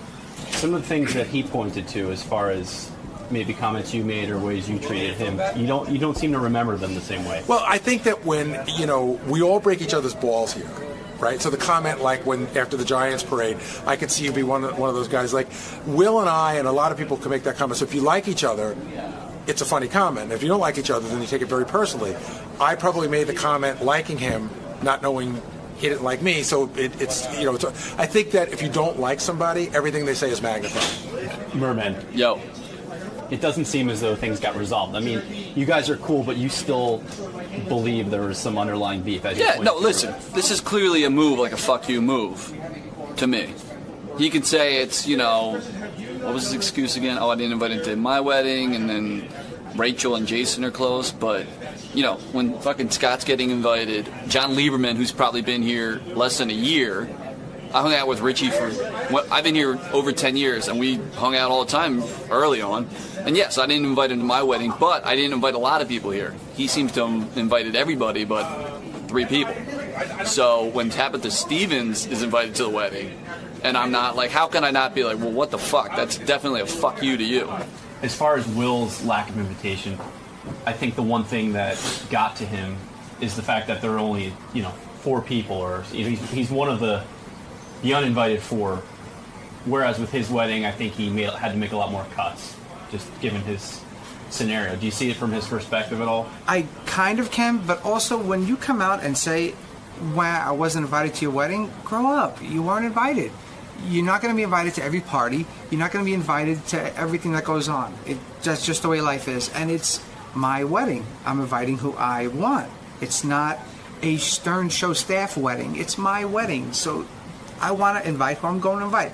I wasn't invited to Will's wedding when he invited a lot of other people from here. Did you go? Yes. There you go. And I've known Will a lot longer than you have. So what right did you have to get pissed at me? I mean, I'm not mad at the guy. I respect him for the fact that he came in and he said what he had to say. Like, that takes balls to do. And I respect that about the guy. Steve-O, who's become lost in this limited list of the uninvited. Right. It's yourself. Yeah. An innocent guy, a guy who goes about his business for the most part around here. For the most part. Pretty much gets along with everyone. Yeah. Do you feel hurt by your diss? See, it's very weird. At the beginning of the day, somebody came around and said, were you invited to Richie Wilson's wedding? And I said, no, but that's okay. I wouldn't expect to be. And I kind of felt pretty much what Richie said on the air, where, like, we get along, but I wouldn't expect to be invited to the wedding. Then, like, as it goes on, they go, all right, Will's not invited. Well, let me go. Lisa G's not invited, who I know Richie doesn't like. Gary's not invited, who I know Richie doesn't like. Will's not invited, who, I don't know, I'm on the fence on whether Richie likes or not. And then me.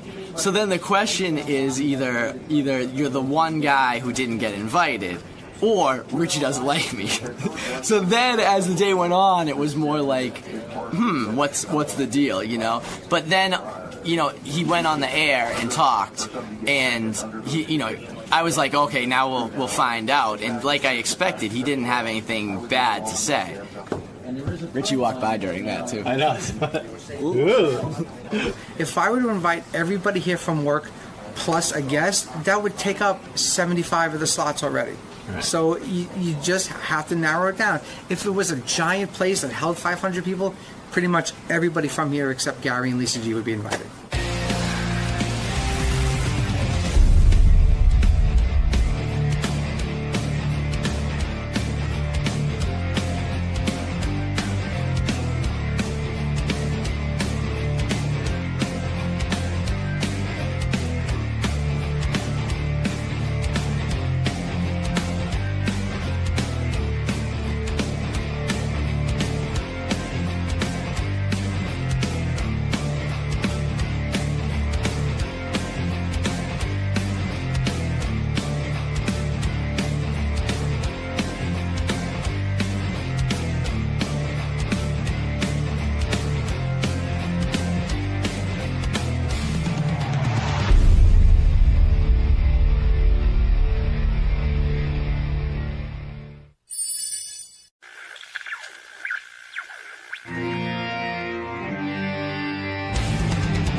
Hi, my name's Elisa Jordana, and I am on the show today playing a few songs. And also, I'm here because I'm a very good friend of Benji. And he brought me here. I don't really know why, but I'm looking forward to talking about our relationship. Now, I've heard through several conversations that this is a very complicated relationship. Well, from your end, it's not so complicated, but as always with Benji, it's very complicated because he really adores you. Yeah, he's an adorable person. I don't think it's actually that complicated. Just, We hang out. We're like best friends. We're like actually boyfriend and girlfriend without the sex. That's the only difference between a boyfriend and girlfriend and us. All right, well, I'm looking forward to hearing Howard's take on all this. Me too. All right, good luck today, Elisa. Thank you. You want to talk about her now? She was the guitarist in Cobra Starship from 2005 to 2007. She was kicked out of the band, basically. What was she, the guitarist? Oh, Guitarist. It's like a guitar with a keyboard on it. Oh. Isn't that the thing that, like, wait a second, isn't that the thing that Randy used to play in Journey? Like that big That's funny. Just a few other things that are funny. So they met on J-Date. You know, she doesn't want to have sex with Benji. She doesn't like to be touched sexually. Doesn't have any sex drive, according to Benji. She's been single for a long time. She said she's physically attracted to celebrities who look like Bradley Cooper and James Franco. That's Benji. Sounds like she hung out with... Naturally. This is a conversation for Benji, you know, maybe not here, but down the line. I would love to know one day how far his net is cast. So we know he goes on J-Date. We know he goes on Craigslist. But like, I wonder, like, Facebook. Is he on like weird? Like, is he on sites like Indian dating, where it's like he could be on anything? Like, I would love to know how far the net is cast of where he goes to fuck women. Has anyone ever seen his J-Date profile? No. I'd love to know like the picture he puts up and what he writes on there. That's he uses his real name. Yeah. Beautiful eyes. Yeah. Benji, you know, started telling me about this girl he met, and I didn't know you met her on J-Date. Yeah. Yeah. What do you mean he met her on J-Date? Well, you know, Benji's got this web that, like, I don't even know how far the web extends. Like, I wish he'd be honest and tell me, because, like, he's on all of these internet sites. Like, I know he's on J-Date. I know he's on I know Craigslist. Craigslist. Used to be. You're not on Craigslist anymore? Nah, just... On all these lists, like on J-Date, are you Benji Bronk or are you someone Well, you else? use a screen name. So right. On J-Date, I'm Benjamin. Benjamin, okay. Yeah. So, you know, he's what other web can we ask what other websites are Honestly, you on? it's just J-Date and Facebook, and that's pretty much it now. Where Twitter. do you meet most of your women? Twitter? I haven't really. I guess J-Date in recent times, or Facebook. So Benji meets this girl, and it turns out like he's been working her for weeks. And, you know, in fact, the way we found out about her, Benji did a stunt the other day. He was walking down the street. Yeah, bring her in, Gary. This is Elisa Jordana. He was walking with her through the streets. Come on in. Is it Alyssa or Elisa? Elisa. Elisa. Hi, Elisa. Come on in. Hi there. Hi. This is the greatest story ever. I'm still doing the setup, but help me with it. Okay. So the other day, Benji was walking down the street with Elisa, and he wanted to impress her, so he did his stunt in front of the CNN cameras where he got on CNN. Right. And he's so in love with Elisa. Like, he even said to me, I don't know what it is with her. I don't know what it is with her. You know, he's obviously completely smitten. And I said to him, well, how long has he known you, Elisa? He met you on J-Date. Right. We spoke on J-Date a few years ago. Right. But I was in LA at the time. You were in a band, right? I was, yes. And the band has gone on to great success. Yes. Are you the Pete Best of that band? What is the name of that band? I am, actually, exactly. Yeah. What is the name of that band? Cobra Starship. Cobra Starship. They've had a couple of hits on, like, Sirius Hits 1 and all that kind of thing. All the big radio stations. What is their hit? What happened? A few, yeah, they've had a lot of hits. Snakes on a Plane. That was when I was in the band. Right. And then they had Good Girls Gone Bad. And now they have, I don't even know the name of the new song, but it's actually a bigger hit than the other ones. Right. Yeah. So unfortunately, she was in the band, and then they broke big. Yeah. But they kicked you out of the band because you used to bring people on the tour bus all the time, and they were weirdos, and they were stealing things, and they blamed you? Well, like, when I was on tour for a long time, I was very bored. You know, I wanted to meet new people, and all these fans, they would like hang out outside the bus, and you know, they'd want to hang out with me, and I was very flattered by that. Sure. And you know, it was my first band, and it was just very fun. So I invited like all these kids that were like 15, 16 on the bus, and I was having so much fun with them. We'd have dance parties, and we'd be dancing to my music. That's very flattering, you know. Right. And so you know, they'd come on the bus, and then one time they stole like all the band's iPods. Ooh. And then you know, everybody was very upset with me after that. So right. So they fired you. yeah, I mean, that was not the only reason, but that was basically. Were you the lead singer? I played a keytar, which is like a keyboard that you hold like a guitar. Right, I've seen that. And so I played that, and I sang backup. up, and it was very fun. Right. And so do you sit there and go, oh, my God, I'd be a huge success right now. I'd make tons of money, the whole thing. It's got to be driving you crazy. It is not good, to think about. But, I mean, I can't really complain too much because it opened a lot of doors for me. But can I be honest with you? I feel your pain in that instance. I mean, you put in time with a band and everything, then you see him go on to great success. I can't imagine the pain that was Pete Best's life. I think about him all the time, actually, because Right. Yeah. I really relate to that, Of course. And also, it's like really bad because I don't know, it was my idea to use the keytar, and like then this new girl, they replaced me without telling me. Right. And I found out online. I looked at like a pictures from a party on Wire Image, and then it said Cobra Starship, and then it wasn't me. It was somebody else that looked just like me. Right. And then I get a text from the tour manager saying, does Elisa know she was replaced? And I'm like, you just texted me that. So that's how I found out. You think about your life. You were in Cobra, and now you're with Benji. It's a real. I don't know if things are going the right way. I'm as big as a starship. From Cobra Starship to Benji, it's quite a Benji fall. Starship, it's pretty good. Cobra Benji. So anyway, you got to hear this because I became fascinated with this story. So Benji says to me, "Oh my God, I'm in love with this Elisa." Now the love goes like he's totally taken with you. What did Benji describe in your words? What it is about Elisa that? And maybe it's embarrassing to do in front of her. But you're totally taken with her. I don't think she's a perfect person, but to me, you don't like that? I mean, that's what you have to say first. I mean. Right. Okay. And this is what else I don't like now. She's when I'm around her, I'm just so happy and I have so much fun. And this is someone I've always said, like, I can't get married and be monogamous. Right. And this is someone, and I might not end up being with her, but it's like, wow, this is someone. This is someone I could spend my whole life with and every day be happy and look forward to being with her. Like you're in love. You're in love with her. I'm not in love in a commitment kind of way because we haven't dated. But and poor Lisa's saying to herself, why can't this guy just be a little hotter? Or Tommy Mottola. She does. I think she, deep down. Do you think you're going to wear her down? No, it's not. Let me tell you how in love he is with her. He was so nervous. Doug was telling me this. Doug Goodstein from Howard TV. Howard TV. He said when Elisa was in the green room, Benji went running out. He came in this morning. He was covered in orange juice and things. He had juice. He says, as soon as Elisa gets here, give her this. He had stuff for her. Like stuff for her. Elisa, is it dangerous that you might end up taking advantage of the fact that he's so into you?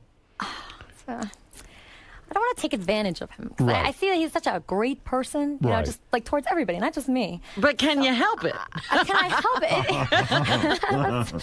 Have you said to yourself, why can't I be attracted to this guy? I actually get sad sometimes. Like once in a while, we'll be like at the dinner or something. The other night, we went to this like kind of a romantic dinner. Right. And I got so sad because there's like these people next to us. They're on a date, and we're like having so much more fun than them. Right. And I'm. But you're not going back to your room and going to bed. Actually, we slept in the same bed last night. Well, yeah. Now Benji says he was very nervous about he's more nervous about your appearance than you are. He's making me very nervous. Actually. Yeah, right. He is, right? I'm sorry. Because he was like, I have to be with you the night before the appearance. No, she told me that. I want to make sure that you get to bed early. Wait, no.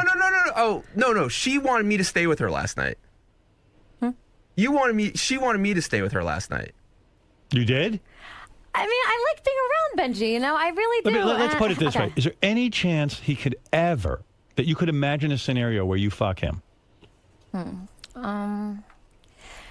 It's like hard to say, it really is. Because it could happen. You never know. I was friends with a guy for 3 years. We didn't do anything. And then at the end of 3 years, then we hooked up, so you just never know. He's been growing on me. He has? Yeah. Like a fungi? Maybe. Not like a sexual way, but like, in a friend. I'd just be getting fatter. Right. No, he's been going to the gym, and he actually grew his beard and his mustache. He's doing whatever he can to be attractive to you. Yeah, do you like a guy with a little facial hair? I love it. You love it. I love it. You see? So he's growing facial hair. He is. Oh, there he is. He's beautiful right now. He has this new outfit. He looks But it's stunning. just, you've described you're attracted to a guy who looks a little bit like the famous movie actor. I'm trying to think of the name. Bradley Cooper. Bradley Cooper. Oh, God. Right. That is like the opposite of Benji. All right. I think they both have blue eyes, actually. So. Yeah. Well, you're a very good-looking woman. I can see why Benji's attracted to you. But it's not just looks. She's so, I don't know. What is it? She just has such a happy. Well, she's not super happy. She's actually she has a lot of. She's she dark. gets worried, huh? Is she dark? No, she's not dark. She's just she's not. She's like a real caring, sweet person, but it's so fun to be around her. She's so alive. Here's what Benji said. One of the most amazing, beautiful spirits I have met in my life. Spirit. Whenever I'm around her, I'm so happy. Except when I get really sad that she's not into me. That's like the kind of thing that makes me real sad. You know? I kind of love everything about her. I even really like her mom. I've talked to her mom on the phone. Wow, he's even getting into the family. She's exactly the woman I've always dreamed of, except that she's not into me. I know I'm not her type, and I know I'm not good looking, but I also think that she loves me, but not romantically, and I think a part of her gets very sad that she's not into me that way. Whenever we are both home, we are almost always on Skype. She gets upset when I want to hang up and tells me to just leave it on while I sleep. But I love being connected to her that way, too. So you keep your computer on with Benji? I do. So what the fuck? I mean, maybe you're into him. What's going on?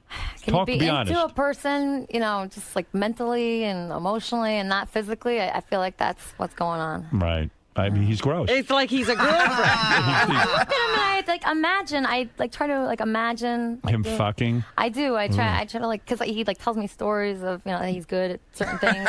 Eating out women. I've seen him do it. He said he's very good. You've seen him do it? I've seen him do it. Well, we've seen him demonstrate. Yeah, okay. I have this cookie wrapper. Yeah. I've seen him go to town on a woman. Yeah, a long time ago. Oh, I forgot about that. Oh yeah. He's real good on going to. So he keeps describing that he could please you in ways you've never been pleased before. Right, but every guy says that. That's the thing. Of course. And all say also, the same thing. the guy, you have to be attracted to the guy to get off. I know. Well, that's what I'm telling her. A girl, that's not important for a girl to be attracted to the guy. Sure it is. It doesn't matter in the Something long run. about a guy has to turn a woman on in order for her to orgasm. Well, I'm trying to convince her it doesn't. Well, yeah, this is a new theory Benji's trying to promote. Now, you did something I think was sort of nice. You tried to say to Benji that you're asexual, that you don't have sex with people, but that's not the case, is it at all? Let's be honest.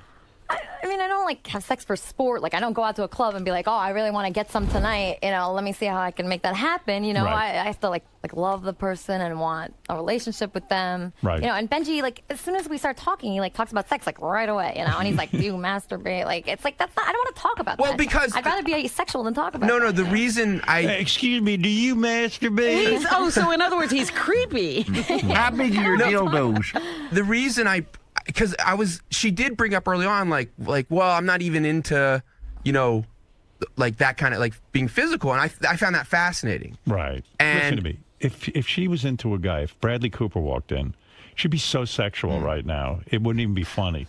Aw. And meanwhile, Doug said when he walked into the green room to see Benji with Elisa.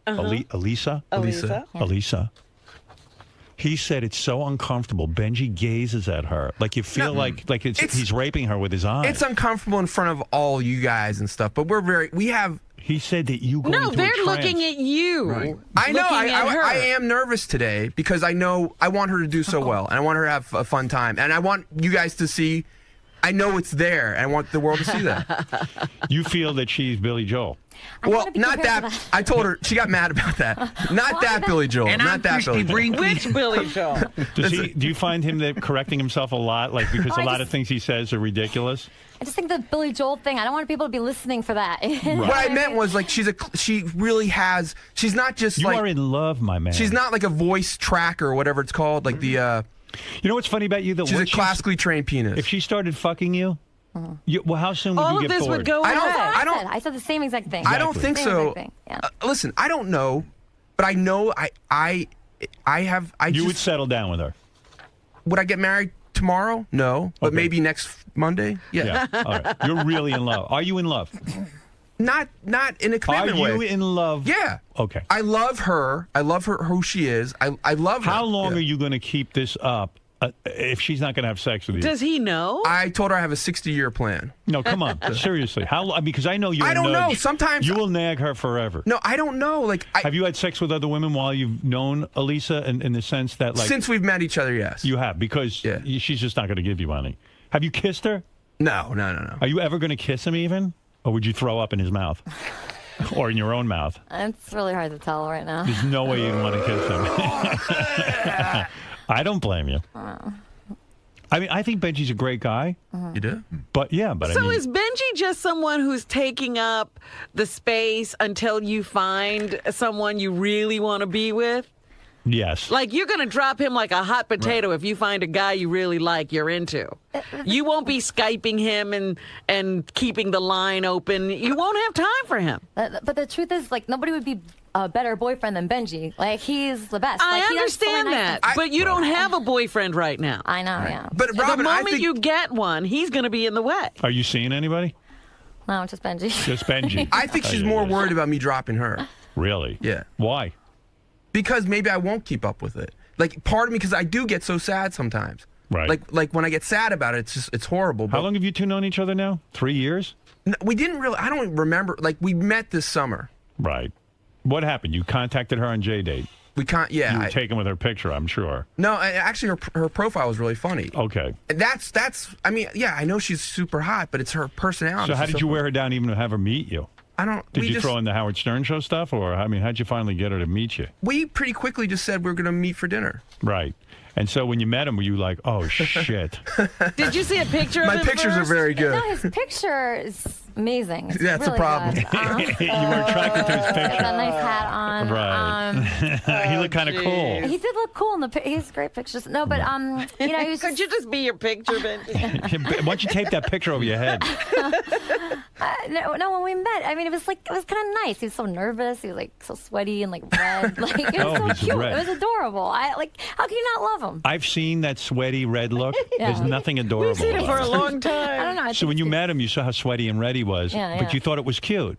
I did. I thought it was adorable. But you weren't attracted to him. No. Right. See, I told him. He sweats like a motherfucker. He's red all the time. I don't know if what's that called? Euthanasia or whatever it's called? Echinacea? I don't No, know. what? Euthanasia? I don't know. What are you What talking about? is it? Psoriasis. Psoriasis. But I'm good today. I'm pretty No, good. you're pretty calm today. Yeah. You're not that red. Yeah. But and so Benji prepared you for today's performance. Right. He was very nervous about it. He was making you nervous. Yeah. And he said, you got to get to sleep. So he put you on Ambien last night. Is that correct? We were at dinner the other night, and he mentioned that I might need an Ambien to wake up early today. Right. And I actually, when we were at dinner, I had a date after the dinner. Wow. And then I was thinking, like, I don't know. Then I planned the date next door to where we were eating. Right. So Benji said he didn't know how long it would take to kick in the Ambien. So he took an Ambien, I took an Ambien. Right. Before your date? Before my date. And then I said, Benji, you know, I'm really scared. I'm going to fall asleep on this date. Make sure nothing happens Oh, to me. he didn't want you on the date. Yeah, so he came No, on the that's date. not why. Oh, dude. No, I didn't know she had a Gave date. her an Ambien before the date? No, I didn't know she had a date. So what happened when you went on the date? You must have been exhausted. Well, I was on the date, and then Benji was like two tables down. Like, Watching the date? God. No, wait. She asked me to my come. God. Wait. Why would you go on her date? No, he was She great. begged me to come because she was scared to go. Why would you go? Because, okay. I asked him to, though. So was the guy a nice guy that you went on the I date? don't remember because I don't even remember what happened. Right, 'cause I was she's on falling asleep. Ambien. And I look in the corner and there's Benji and his head's down, he's sleeping. And then I don't even know what happened to my date. Then I go over to Benji. I think Benji, here's how Benji had it in his head, because I'm a dude. Ambien can get you a little bit horny. No, Howard. That's I what think, happened to yeah, I think he figured you go on Ambien. He's Since trying to drug her to get sex? Well, not drug her, but yeah, okay, drug her. Like I've done that with Quaaludes with girls. I mean, people do it with alcohol. Yeah, I mean, I Howard, think he was I hoping swear- to loosen her up a no, little, and then she no. wouldn't know what she was doing. Because apparently I told him I wanted to hook up with him that night. But I didn't try anything. No. Because we fell asleep together at the bar. And she was looking at me and she was like, turning her head back and forth. She was like, maybe I could hook up with you. I told you that Ambien that got works. me back on totally waking up. But I was like, I didn't, of course I didn't do anything. But she's asked me, she was worried about getting up in time. Right. Well, here's. So can I you be give honest? a person an Ambien. Well, I told her not to take it. I said for me it might take like 2 hours for effect. For her it might take like 15 minutes. I said to wait till you get home. So you took the Ambien. You fell asleep during your date. Right. And that's it. So now you missed out on the date. The guy probably thought you were weird. Plus you were He never with called me. Yeah, and you were with Benji. Right. You got a You know. I don't think he saw stalker. Benji. Right. Benji, I'm picking up the vibe that, she thinks you're a fun guy and everything, the way that she thinks some of her girlfriends are fun. But I think you're wasting your time here in terms of a romantic relationship, honestly. I get what you're saying if like my only goal is like it has to be her. But every time whenever I'm with her, I love being around her. Right. So that it's I mean, I know it sounds real gay, but it's a joy to be around her. I mean, you've done everything to impress her. You've even gotten her on the show. I mean, let's face it. I mean, if that doesn't work in terms of getting in her pants, or at least even feeling her up and making out with her, it's never going to happen. It's just not going to happen. We've even sort of jokingly, but sort of seriously talked about, like, hey, we should move in together, get a bed with like a wall. And honestly, she would get married to me if it was like a non-sexual marriage almost. Great for you. Oh, that's what you want to be in, a non-sexual marriage. Well, soul-wise and brain-wise, I'm happy. I mean, she's real pretty. Certainly the prettiest girl you'd ever date. I've dated a lot of pretty girls. Pretty girls before. No, We've seen other girls. But not, Howard, every not time as good as this, though. All right. That blonde was pretty cute. Yeah, she was and real Sheila cute. And Tracy. Sheila and a lot was of cute. But this one's a prize. And she was in a band that almost made, that made it without her, but she was in it. Well, let me hear some of this music, because he also says that she's so incredibly talented that the world should know her. Yes. And leave out Billy Joel, but it's like Katy Perry, Lady Gaga. This girl's the next one. Wow. All right. I need to hear this. Aren't you afraid by promoting her? Let's say she is the next I thought Lady of Gaga. exactly what you're saying. You're going to lose She's going to her. blow up today. Right. And she's going to probably go on a tour and everything. Yeah, maybe I will, but that's not, it doesn't matter. Right. Oh. I swear, every time she looks at you, it's almost like she's saying, why can't I convince myself to love this guy? It's good lighting in here, though. He looks good right now. He looks good, right? Yeah. But you can't always depend on that lighting. Right, can you carry that light we could get that around for the apartment. everywhere? TV, can you light Benji's apartment so he looks like this? Hey, he doesn't look bad sitting there at his job, right? Yeah, he looks pretty cool over there. Well, you know what it is? A guy's always sexier at his job. It's true. Stare at him, stand up and look at him a little bit so that you can see. Does he look? It's a good presentation right now. Right now, right? Yeah. Problem is when he gets out of that seat, yeah. he looks kind of fucked up. He doesn't stay there all the time. Yeah. You're looking, right? I see you looking, trying to be attractive. You're trying to find it. It just sucks because the guys that I think are like so hot, they're such jerks, you know? Right. So it's like really messed up. Yeah. Well, force yourself to love him. I'm trying. Okay. Yeah. All right. That's good. Marianne, who used to be Benji's obsession. This is another girl. Have you ever met her? I love Marianne. Yeah, Marianne. she's awesome. Yeah. Hi, Marianne. Hey, Howard. Hi, Lisa. Hey, Marianne. So, Ben, I love you. But this is Marianne part 2 plus a guitar. Okay? I mean, it's not happening. Right. Marianne, explain to him, why didn't you fuck Benji? He worked on you for years. Okay. He is so sweet. We're like best friends now. Like we go to each other's family holidays, but that's what I wanted the whole time. But it took years to get it to the point where he could just accept it as that. But like, I'm like her. Like, I like the hot guy. I go for the bad boy. You know, if someone just automatically wants you and falls for you and you're sort of an obsession, the minute you sleep with them, that's gone. Marianne, was there anything Benji could have done to become the bad boy, the one that you would have wanted? Oh, God. I don't think so. He's too sweet. Too sweet. All right. So if he even was a dickhead, but then he's got his looks to contend with, too. I mean, I think, did I try to do a makeover, Benj? I tried, too. Like, I tried. She tried to do a makeover He has on one you? right now. You did a makeover on him? Yeah, look at his, like... For another one of her dates. Yeah, he, I had a date he also went on, and he had Oh, my God. She wants me to be there. You're sounding, Why do you- Richard Nixon did this with Pat, I think. And he where did he win her. would drive her to her date, on her date. I'll wait and for he you. eventually got her. Do you want me to start driving? Let me drive you to your date, Pat. I'll sit here while you fuck that college stud.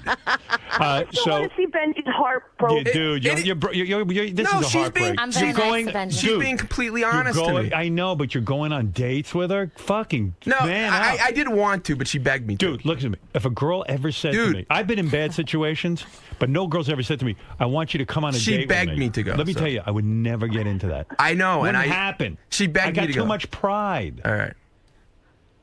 I do Ben, too. It's a little bit of an obsession, it is. You're obsessed with her. Do you think Benji likes to get with women? He sets himself up that women he can never attain, and that's his ultimate prize. No, that's just all Have you women. ever seen her naked? Accidentally, not partially on Skype once. Is it awesome? She's beautiful. She's one of the. She's gorgeous. Yeah, of course. But I didn't see her naked. She was What like in is her it bra. you tell her you would do to her when you're private? Because you've explained to her what it is you would do to her. What would you do to her? I would try to make her super, super happy every single day. Super wet. Happy. No, but sexually, what would you How do? does to her? that happen? I'm not going to go into that now. Why? You told her. I don't know, because that's not where we're at right now. Cunnilingus, right? That's your thing. In other words, I don't. Have you ever said to her, "Listen, let me just lick you down there and see if you can get into it"? I'm going to try that later this week. Has he ever said that to you? Hasn't? I don't think so. He said it to me. I can picture him doing that, like going, "Listen, I'm telling you, if I lick you, you'll get turned on." Well, we made He does say that to people. Well, I think he actually did say we that. had a conversation like that I've heard because he said it. this is where the asexual thing comes from, and I don't believe that anymore completely. But like, Elisa is very like I don't think she's. Have you ever had an orgasm with a guy? Yes, Benji. Oh, she told me no. Well, of course she told you no. It's just, I don't want to really talk about that stuff like late night over Skype. And Oh, but I don't want to like talk. All right, so I didn't know, but when I believed her. Did when you she jerk told me. off to her? No, I haven't jerked off. You've never to her. closed your eyes and thought about her and jerked off? I really don't think I have. Lying. I'm saying I don't know why. I'm jerking off to her now. Why aren't you? I don't know. All right, I'm not. It's not. I don't know. I look at her pictures and I think she's beautiful. Right. And I see her and I think she's beautiful. You used to jerk off to Marianne, didn't you? I don't think. Oh, I know she's popped in my head, but I don't think. Like I've said before, like it's hard to compete with like Tube Galore and stuff. Those videos. Right. Let's go to Carlos. You're on the air. Go ahead, Carlos in the Bronx. Hey now. Hey now. Benji, you're fucking delusional. This woman will not fuck you. She's not gonna be with you. You're a nutbag. You're treating her like you treated that other girl when she was in the studio. You was staring at her like you wanted to freaking kill her and eat her up. And Yeah, isn't Benji's stare kind of creepy? This guy brings up a good point. Well, that's why I was saying, could he be star 80? Like, if this girl, he stays in her life, she becomes, like I said, she becomes this regular obsession. All of a sudden, she's now with other guys, and she wants to leave Benji alone. Is he going to lose it? Have your parents met Benji? Oh, your mom talked to him on the phone. He asked my mom on the phone what blood type I was because he thought I don't know. Why would he ask that? He really thinks I'm this one blood type. I'm really into O negatives. yeah. And I was like, I know she's an O negative. Was she an O negative? Her mom was. Her mom is. Which is a rare thing. So she has the recessive genes for it, which I like. Oh, my God. I could tell she was. Bobby, go ahead in Nashville. You're on the air. Yeah, what's with this Marianne cock blocking? Give this guy some pussy, huh? Benji. What about it? Can you give him some pussy? Give him the pony. Give him the horse cock rap. Let him horse fuck you one time. What? Let him horse fuck you? Yeah, you know the tape he made with the lady in the old folks. Oh, yes. Yeah. Yeah. All right, listen. I don't think she's ever going to horse fuck you. I don't even think she's going to kiss you. But that's my guess, and I think she's being honest with you, and I appreciate that. I do. Now, Elisa is going to perform. Elisa Jordana is going to perform. Now, this is from your self-titled album.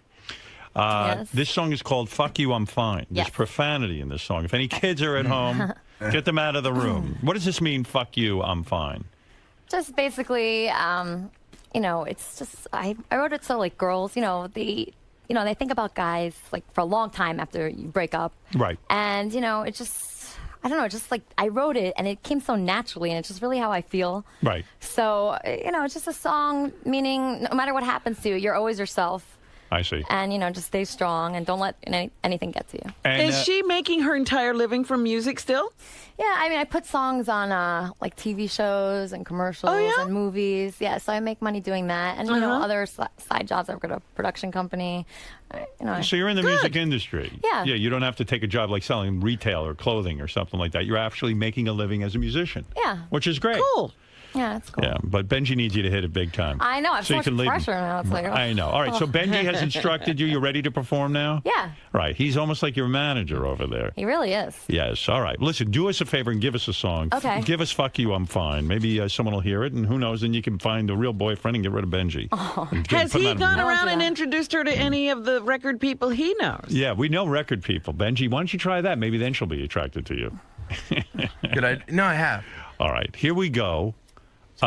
Take those off because you'll get confused otherwise. And let Scott the engineer help you. God help you. Is that guy hot? Are you attracted to Scott the engineer? I've won 4 Grammys. He's won Grammys. A little longer, to be attracted to somebody. Give her a microphone. Where is everybody? What is this? I can't hear her. Scott's mesmerized now. Yeah, He doesn't Scott- remember she needs a mic to talk. I think Scott likes you, too. I'd like to Skype you later. Can you Skype with Scott later after Benji? You watch me I do sleep have that like a hotel room, panda. you know. Yes. Go ahead. Put those headphones on so you can hear us. All right. So here is Okay, here we Benji's girlfriend that he wants. We said to Benji, bring your girl in. Look at him. He's already giving everybody the eye. What Like, are you doing? Now get ready for this. What are you doing over there, Benji? She's told me she wanted to be able to see me when she played. Is that true? You want to see him? Sure.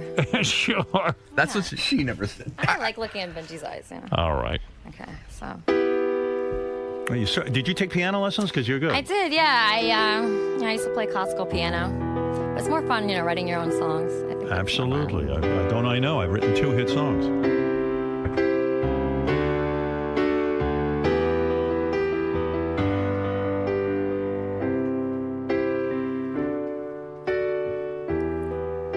I can't even look at you now. You're wasting all of my time. You're wasting all of my time. I can't even think of you now. I want you out of my sight. I want you out of my sight. But I'm fine. Fuck you, I'm fine. And I'm not even sure I'm designed to share this kind of love with you, right? And I'm fine. Fuck you, I'm fine. And I'm not even sure that I like sleeping next to you all the time. 'Cause you're not even the type that I like.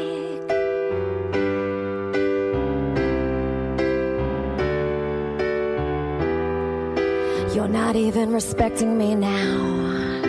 I'm just trying to have a good life. I'm just trying to have a good life. Life. You're even insulting me now. And I know you are addicted to lies. I know you are addicted to lies. But I'm fine. Fuck you, I'm fine. And I'm not even sure I'm designed to share this kind of love, to share this kind of love with you, right? And I'm fine. Fuck you, I'm fine. And I'm not even sure that I like sleeping next to you all the time. 'Cause you're not even the type that I like.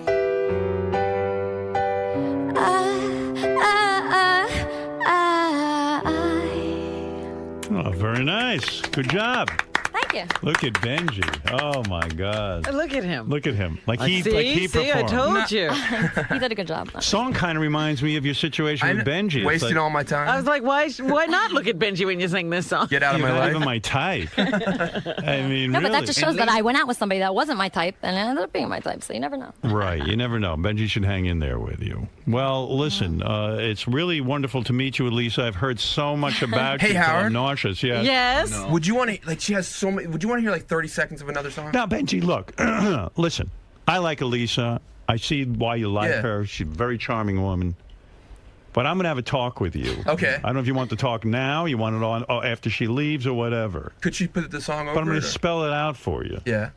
I mean, it's fun. You're torturing yourself. Why? Why? Well, if She's- he wants to do this, why not let him go? Hey, listen. Play out the thread. He's a 50-something-year-old man. He 50? can certainly Oh do my whatever God. he wants. What? Yeah, you didn't know that? Who? Benji. How old are you? 62. 40s. I'm joking. He's in his okay, 40s. okay. I'm joking. I was making a joke because he gets uptight. No, what I'm saying is, you're a big boy. You can do what you want. Yeah. But you're one Yeah, I of mean, these he guys. can't turn this off. You want unobtainable women, and then you think those are the ones you could marry. That's not true. She's unobtainable. For You're you. not getting her. Yeah. Listen, that's what you, which is cool. I could get her in 10 minutes. Okay. You understand? Okay. She's not for you. The only reason I can get her is because of who I am. All right. She's out of your league. That's true. Am I right or am I wrong? She's arguing over there. I just want to say one thing. It's not like that, because I especially of understand. who you are, you have to like make sure the guy really likes you, and he's, I it's hear like you. I hear you. not really You like ain't that. you're not going out with him. I'm breaking it to him. All right. If I was single, I'd ask you out. We'd have in 10 minutes, we'd be all over each other. Believe me. You know it and I know it. Am I correct? Let's be honest. You know it and I know it. Do you I'm know into it? the whole like consistency thing, not just like for 10 minutes. For 10 I don't minutes? do 10 minutes. I do it. I'll give you a whole night. Are you crazy? No, listen. Give me 90 months. I'm a boyfriend. You understand? I'm not a womanizer. I Right. respect women. I see Right. what he sees in you. Mm-hmm. Thank you.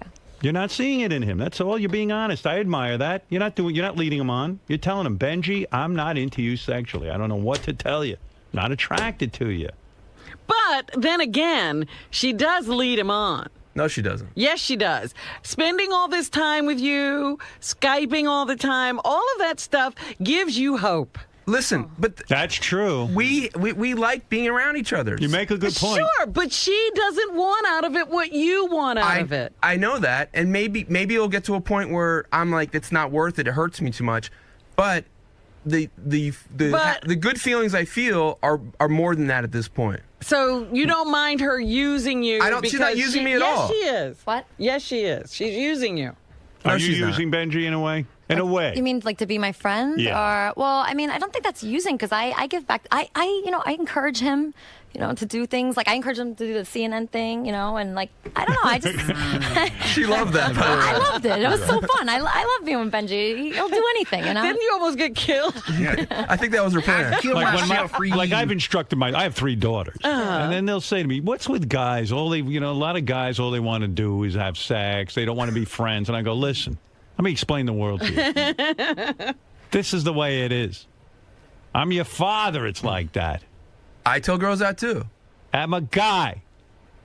If I want a friend, I'll call Fafa Fooey. Stare at him. A lot of the guys in the office are sort of with Robin in the sense that maybe you should just say, hey, Benji, you're a good friend, but it's not going to happen. It's never going to happen. I'm not Skyping with you. I'm not sleeping in bed with you. I'm not hanging out with you. Skyping is different than sleep. I don't know. But maybe I know, maybe she genuinely likes being his friend. Yeah, but it's too much. She's So he should using stop. him to even keep other guys at bay. She's taking him on dates. It's ridiculous what they're doing. Well, maybe you're right. It does give Benji false hope, although Benji should. The onus is on him to understand it as well. Can't blame her. But she should say. Maybe she should say, "Never going to happen." Just so you know, never going to happen. Maybe we. She told him. That's why I said the asexual thing. And by the way, then she gives him the little, maybe I saw it the other night for a second. Isn't she even beautiful? That song sort of says, "Hey, I was with a guy I didn't like." She's a very pretty girl. There's no question. She's wonderful. You're in love. Yeah, I get that. It's a one-way street. Like I said, it's opened my heart to the fact that if it's not with her, I'm going to find someone that has the same. Find that person. Oh, Fred, it's not all I like when- I think him and Marianne are a very good couple. I like when Benji starts in with the sex talk with you to get you worked up, and you totally are repulsed. That was from when she gave me the impression that she never had gotten off with a guy before. Yeah, all right. Hey, can I just tell you one more thing about her being tried everything. asexual, which is really funny? Ronnie had a birthday party the other night. He was at Rick's. So Benji brought her to Rick's, and he goes, what'd you think of your first time at Rick's? She goes, this is my first time at Rick's. I'm here all the time. I know. She did the menu. You go to Rick's a lot? It's a fun place. They have good food. Do you Lobster. ever make out with the girls or anything? No. Once in a while for fun, like touch the titties and they touch yours? No, not really. Why? I don't really want Do that. the girls come on to you a little bit? I like talking to them. I mean, they're very friendly. Do they ever try to kiss you? They try to grab me. I mean, if they do that, that's like nothing. I'll let them do that. Do you ever Skype with them? No, I mean, they're not. You ever been with a girl sexually? That's something you know. No. What? Just trying to think. It might have been a long time ago. You might have tried. All right, so you have. So you'd rather be with a girl than Benji? Depends what girl. All right, there you go. So there it is. She's even picky with the girl. I'll get a sex change for her. Well, look, what am I going to tell you? I wish you luck. Elisa Jordana, her self-titled album is available now on iTunes. And for more information, you can go to elisajordana.com. And Elisa has a lot of information about herself there, I guess, right? How you get in contact, how you can give her a record contract, too. My email's on there. You wouldn't mind that. That'll be fun. And listen, that's it. I mean, there's a lot of people on the phone who basically want to advise Benji. I'll let a couple of them through, and then we'll end this. Tom, go ahead. Yeah, Benji, you're totally wasting your time, dude. I was with a girl I did the same thing with, got with her. Was 5 years later, she's gone. Big waste of my time. Did you have a nice time for a couple years? Yeah, but I got to tell you, before I was famous, I knew. Listen, I was in the same boat you were. Look at my face. You understand? But you didn't go this way. Robin, I'll tell you what, I always had my dignity. There were girls I liked. And there were girls I would hang around and see if something could happen. Mm-hmm. But if it didn't happen within 2 to 3 days... Wow. 2 to 3 days. 2 to 3 days. If there was... I could tell if a girl's into me or not. If it didn't